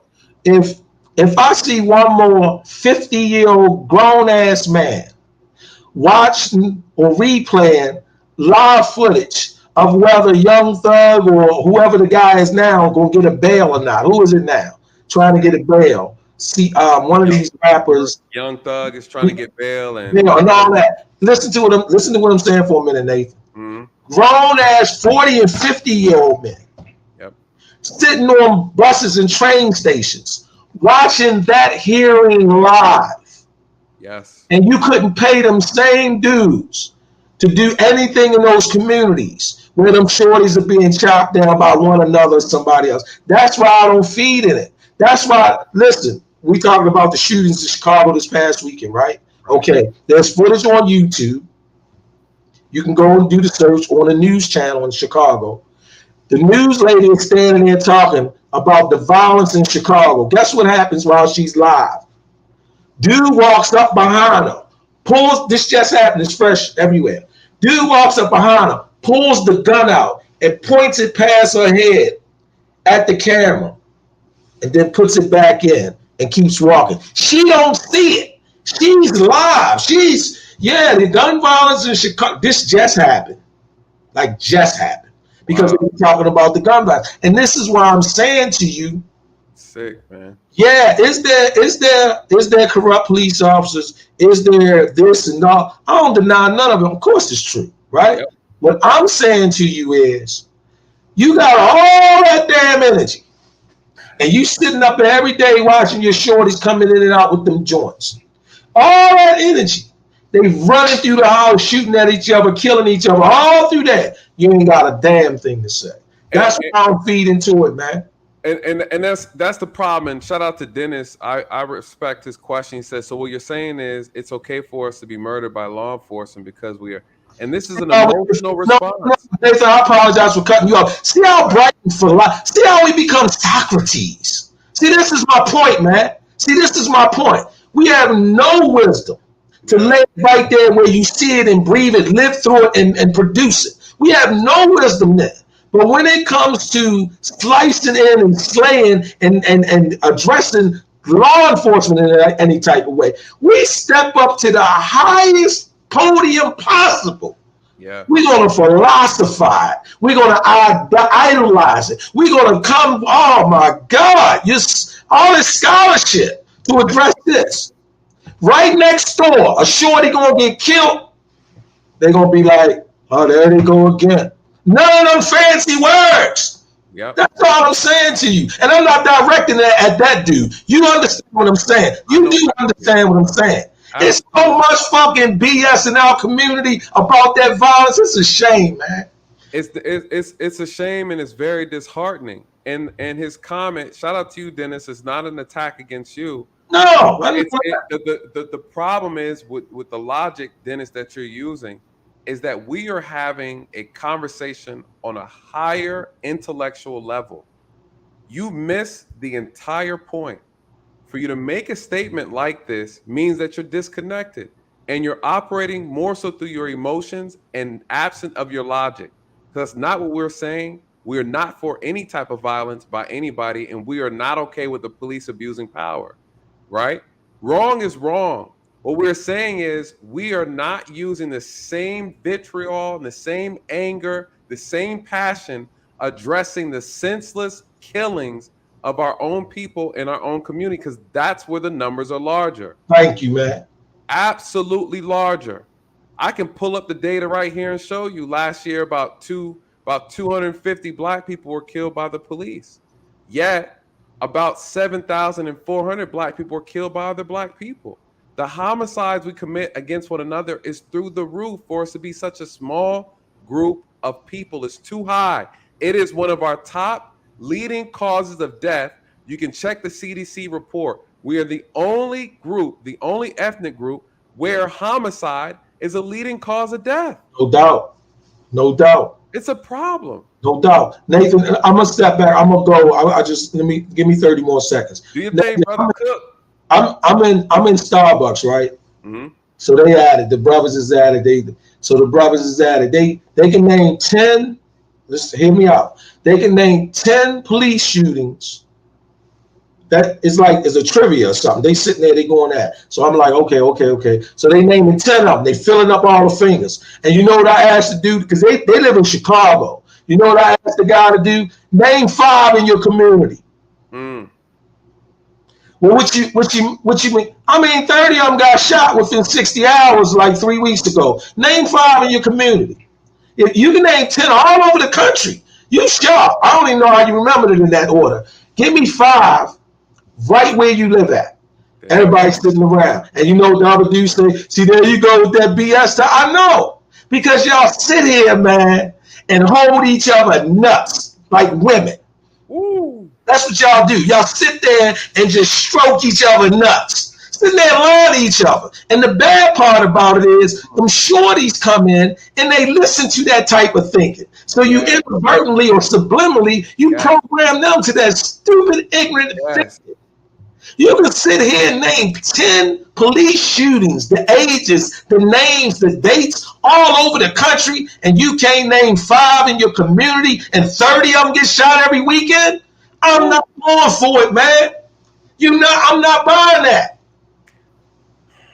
And that's the brainwashing and the fear mongering I'm talking about, where we have people who never had a bad police experience, but they're living through what they heard on television. They're living through what they've seen on social media, and they're living vicariously through another person who more than likely was a criminal when they had the encounter with the police. And now you're teaching young kids and claiming that every white officer is a racist and they're out to kill you. And then they grow up with that mentality. And then when they get stopped by the police, guess what? This is what I keep talking about when I talk about post-traumatic police disorder in our community. where we are allowing ourselves to be conditioned and brainwashed through propaganda, pure propaganda. Now, and it's not to say that these things aren't accurate, that the police, that we don't have bad cops, that they're not racist police officers, right? We're not saying that. We're No, saying that, not at all. people are pushing misinformation, inaccurate information. They're pushing propaganda, rhetoric, and it is causing confusion. It's creating a lot of fear mongering in our community where it Absolutely. does not need to be, where it does not need to be. And we are having bad outcomes with the police because we think the police are out here lynching us in the streets. I can't get to police corruption, Nathan. You know why? Because they killing each other in the house next to me. I can't make it to the police corruption.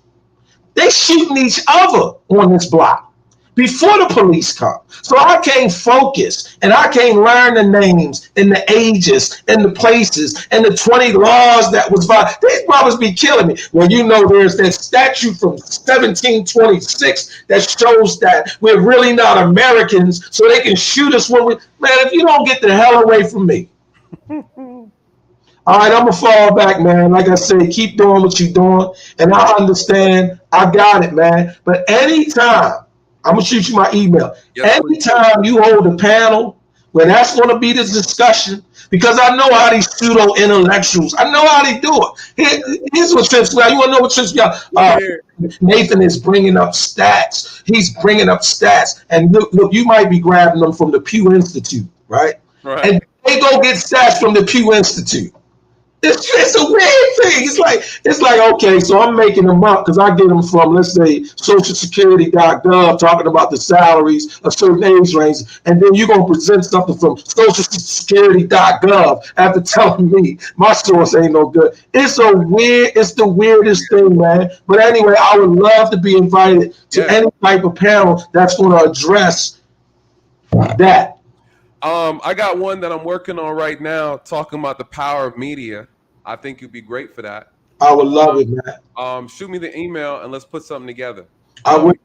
I have an educator that we're working on putting our show together. She works in the school system and a predominantly Black school system, and I want her to give her perspective and on what's going on in our schools, so we understand, you know, why police are in schools, why unfortunately we have young Black men and young Black women getting arrested in schools.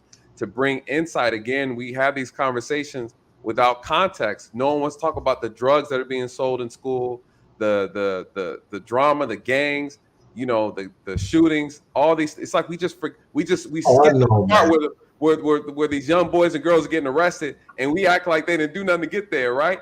And then we want to say school to prison pipeline, right? So it's like we forget, I don't get it, man. But I'm gonna bring some insight to the conversation, and I would love to have you there, brother. So please email me, man, and we'll be in touch. I would say thank you again and just keep up the great work, man. Keep up the great work. Peace out, Nathan. Yes, sir. Have a good one. Dennis, you are more than welcome to come up. I want to hear your thoughts, brother. I think you're on the right train. You're just on the wrong track, right? You're on the wrong track. If the moderators could drop a link for Dennis to come up, he'll be the last guest for the night. Dennis, if you want to come up and have the conversation, you know, it's all love over here. We all talk and have these discussions to build. And I want to hear your thoughts. Dennis says statistics are fixed too. Well, Dennis, if the stats are fixed, brother, then we don't have nothing then. Right? We don't have nothing. Don't be one of those people who are like, well, white supremacists put the data together so we can't trust it. Then, okay, where are the Black people putting the data together? The data that I use, Dennis, all due respect, comes from Black activists who do grassroots organizing on the streets. Those who don't like the police, I use their data for for this reason right here, from the point that you're making right now. So if you're saying my data is not good, then you're saying those who are doing the grassroots work, who don't like the police and who want criminal justice reform, then their data is not good. I get my data from them. Go to mapping police violence. That's what data I use, because that's what they use. And I never want anyone to try to argue my talking points or the data that I use and say I got them from a source that no one wants to agree with. I get mine from the people who don't like the police. It gets no better than that. That's why I use their information when we have these discussions, because I know someone's going to try it every time. Dennis, if you want to come up, please, by all means, I would love to have give you the final floor. No, that's a good one. I did that. Don't know. Young Millie, thank you so much. Don't want to miss the super sticker. Thank you so much, Young Millie. I appreciate this $20 super chat. I appreciate you and everybody who has been supporting the stream tonight. Young Millie again with that 99. Thank you so much, Young Millie. Thank you. I see you in there. You know, when I'm on the roll, I try not to break the conversation. Young Millie, thank you so much. I see you also in the chat participating. 2 separate issues though. Let me see. Come on, Dennis.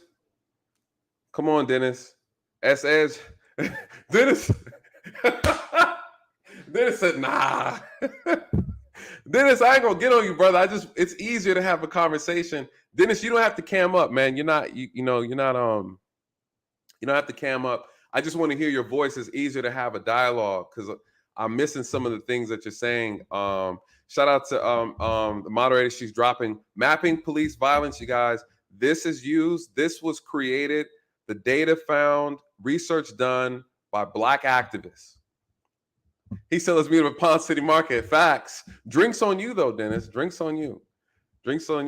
Shout out to Dennis. But no, Dennis, the reason why I say that because it's easier to have the conversation where I can hear and I can respond versus because sometimes when I see a comment that you make, I may have moved on from a certain part of the conversation and then, I end up missing and get back. But I appreciate you, brother. Yeah, we can definitely do a Pond City meetup for sure. Anna Cole says, I disagree with your assessment of this woman, and I listen to the Dr. Richard show regularly. Love and prayers to you. Shout out to you. What was my assessment of the woman, Anna? What part did I get wrong about that? If innocent until proven guilty, this lady is, right? Let's be clear. If she got out the car and ran, and that gun was pointed in the direction of the officers, whether you like it or not, whether I like it or not, the officers are justified in shooting her, period. It has nothing to do with how you feel about it. It has everything to do with what the law says. We can make a moral argument all day long, but then you got to go to court and you got to make a legal argument. And the legal argument is, if she put the officers in reasonable fear for their life by pointing the gun at them or in the direction of them, she's done. You can pull the trigger on that all day, every day. Feelings don't matter. The facts do. And the facts don't care about your feelings. Doesn't matter if she's pregnant. She shouldn't have been carrying a gun inside of a car that was carjacked and then pointed the gun towards the officers. Nobody cares about her being pregnant. She should care. That's just the reality. Allegedly, she's pregnant. Allegedly. And she's innocent until proven guilty, you guys. That's a fact. So, shout out to the Secretary of Common Sense. You be cracking me up and reading your comments as you be typing. You be cracking me up. Accountability.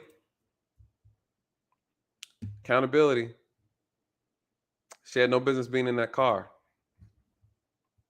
Nope. 3 cherries for the old fashioned. 4 cherries. 4 cherries for the old fashioned. That's my signature drink. 4 cherries for the old fashioned. Dennis, shout out to you. Dennis, shout out to you. Shout out to everybody tonight. This is a great stream. Again, you guys, thank you so much. You anytime we jump on here, you guys be showing out. I really appreciate you. Got to make sure you hit him with that allegedly. Facts. I'm learning. I'm actually learning, you guys. I'm still trying to get better at that. Allegedly. Innocent until proven guilty. I learned that the hard way on another stream that I did a couple months ago. People was getting on me about it. So, she's innocent until proven guilty. I still want to see the body camera, you guys. The reason why I'm okay with the still shot, because they can't be that stupid to to Photoshop an image, right? Eventually, they got to come up with the body camera. There's no way they'll be that stupid to do that. So I'm putting my bets on the police department that she truly did have that gun in her hand. Now, how did it all transpire? We don't know, right? We don't know. Old girl saying that she came out with her hands up, allegedly, and then they shot her. So she could have came out with her hands up. I've had a situation where I was chasing after somebody. It was a home invasion. He had him and his partner duct tape a guy in the house, basic stuff. And I'm chasing after him. He jumps from the second story balcony. He lands like a cat. They always land. And he takes off running. I'm chasing behind him. I don't even have my gun out. I'm saying, stop. You're under arrest. I'm chasing after him. He goes to his waistband. I see the gun. And I start drawing mine, and he actually lets it go. He tosses it into the woods.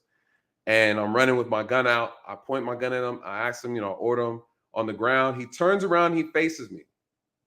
Right? He turns around, he faces me. I'm ordering him, get on the ground, get on the ground. The helicopter's in the air, right? Guess what, you guys? Guess what he does? This is before we had tasers. I didn't have tasers yet. All we had was a gun, a baton, and some pepper spray and some handcuffs. Right. If you wanted to catch somebody, you had to be fast. You had no extra. Shout out to Dre. Dre's still in the building. Perp magic. When a perp can jump from a second story balcony, guys, and land on his feet and take off running, no training, no nothing, just pure. We call it perp magic. So I had him at gunpoint, and I asked him several times to get on the ground. He would not do it. He wouldn't do it. He kept walking towards me with his hands up. You guys, he just got done, him and his friend, kicking in the door, home invasion, duct taping people up inside the house. He's walking over to me just like this, hands up. He gets so close. I'm walking back, right? I'm walking back. My back hits the wall, the siding of the house. Boom. I'm like, oh shit. He's walking up faster. He's not stopping. He's not listening. Get on the ground, stop. He's like, okay, man, okay, don't shoot. What do you think he's doing? What do you guys think he's doing? What do you think he's about to do? My gun is out. It's pointed at him. I can't shoot him. He doesn't have a visible weapon. You guys, in every single police encounter, you know what they teach us? There's always a weapon at that encounter, at the scene. Guess whose weapon is there? Yours. The officer's weapon. The officer's weapon is always guaranteed anytime you're in an altercation with someone. You guys, what do you think he was doing? He obviously wasn't afraid of me with my gun pointed at him. He got close. He got extremely close. He wasn't listening. What do? I saw him toss his gun. Does that mean he doesn't have another one? Right? Does that mean he doesn't have another one? What do you think he was about to do? What are my options? I can't shoot him. He doesn't have anything in his hands. What am I thinking about in the moment? Oh, he's getting close. If I holster my weapon and then try to grab him to detain him or fight with him, and then he pulls a gun on me or he pulls a knife on me, you guys, I'm done. That close, I'm done. So what I do?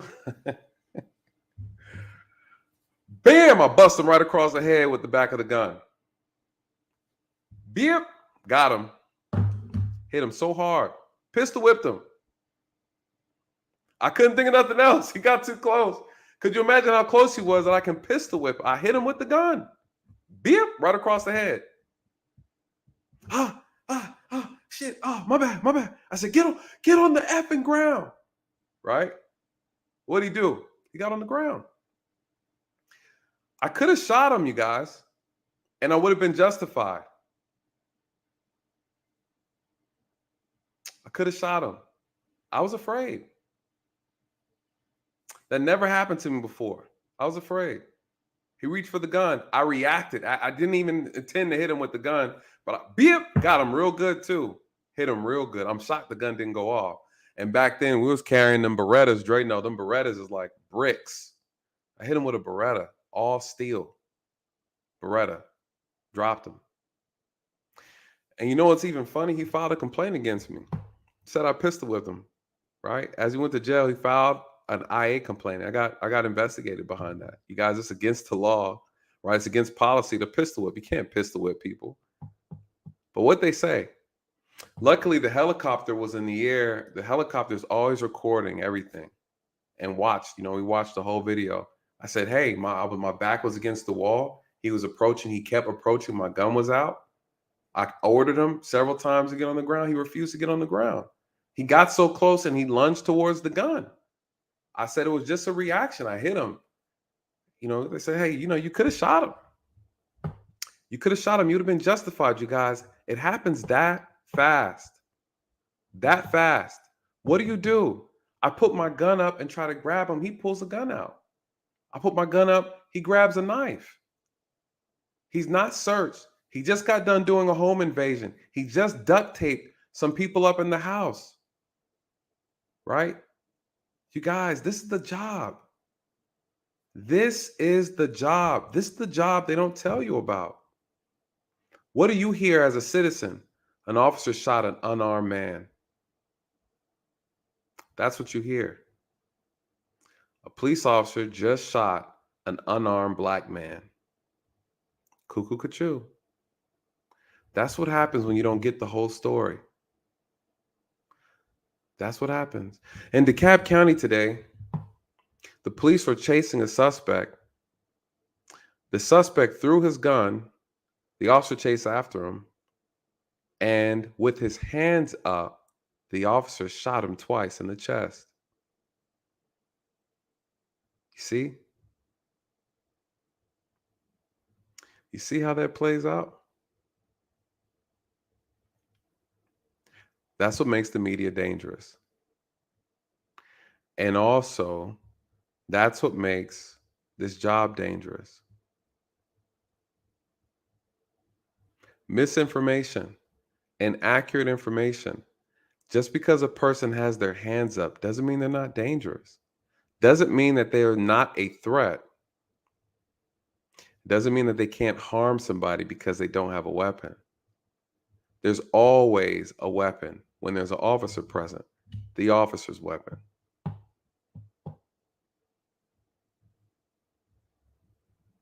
So that's why when I hear these things, you guys, as an officer, what am I bringing to this conversation? I'm bringing insight. I can tell you, based on looking at the facts, looking at the evidence, whether or not these situations are legit. I can tell you about police procedure. I can tell you about the mentality of a police officer. You guys, I've done this job. That's a real story. It's a real story. Yep. So that was a IA complaint. They dismissed it. Right? They dismissed it. There's a lot of people I could have shot in this profession. And by the grace of God, they've all complied at the right time before I pulled the trigger. Even in my last accident, I could have shot this guy and chose not to, because by killing him would have put more people in danger. You guys, that's the job.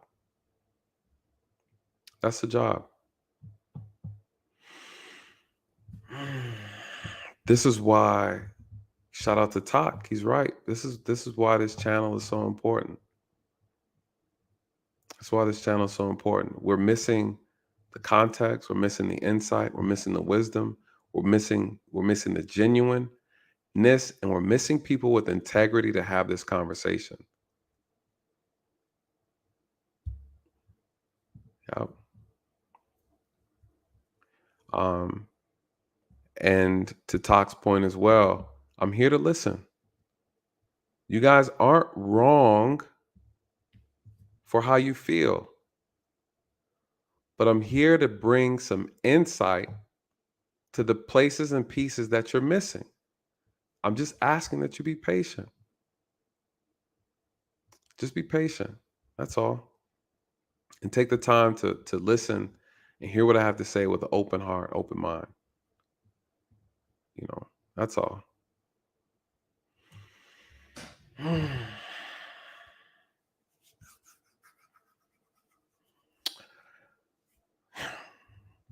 that's it for tonight, you guys. I'm gonna get on this video game tonight. I told myself I've been working really hard this week. I have some great news coming up down the pipelines. I still gotta wait to kind of secure a couple things before I share it.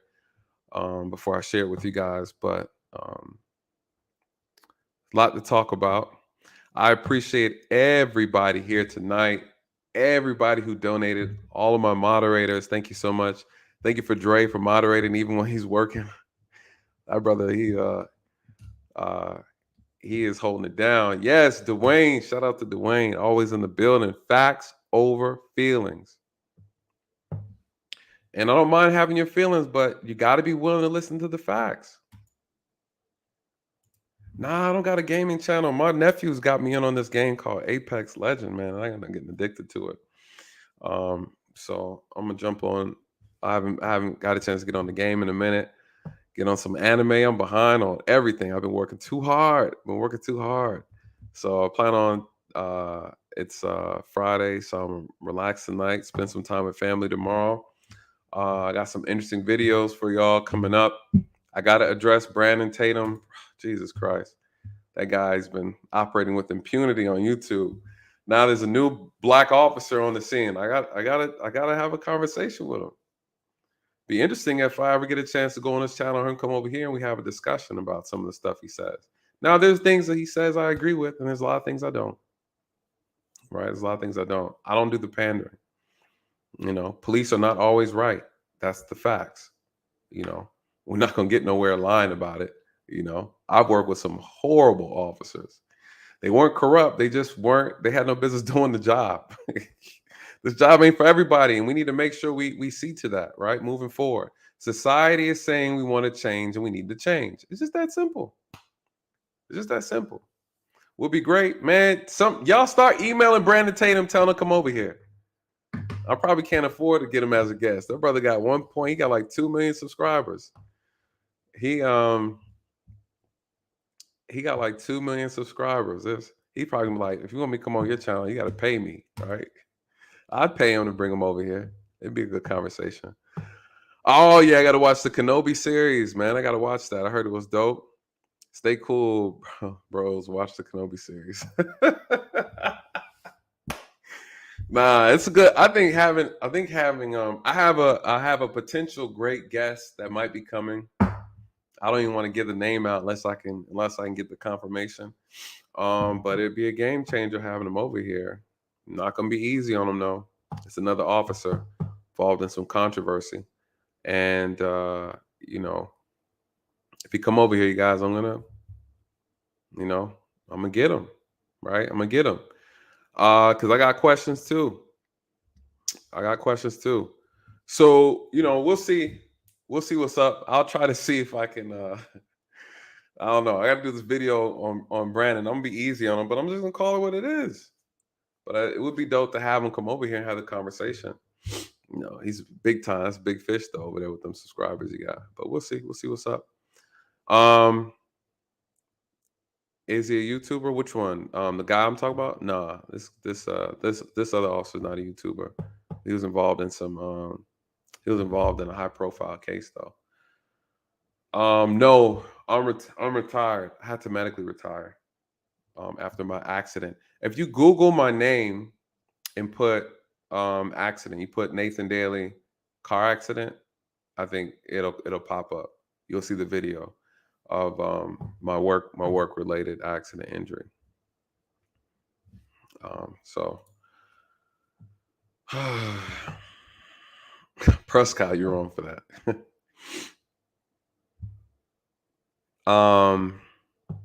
Any questions you guys have before we shut it down? Any last questions? Anybody have anything they want to say real quick before we shut it down? I'm gonna get on this anime, getting on this video games tonight. I'm gonna stay up, relax, spend time with family tomorrow. I'm excited to see my nephews. A nephew who graduated high school. And so I'm excited to spend time with the youngins.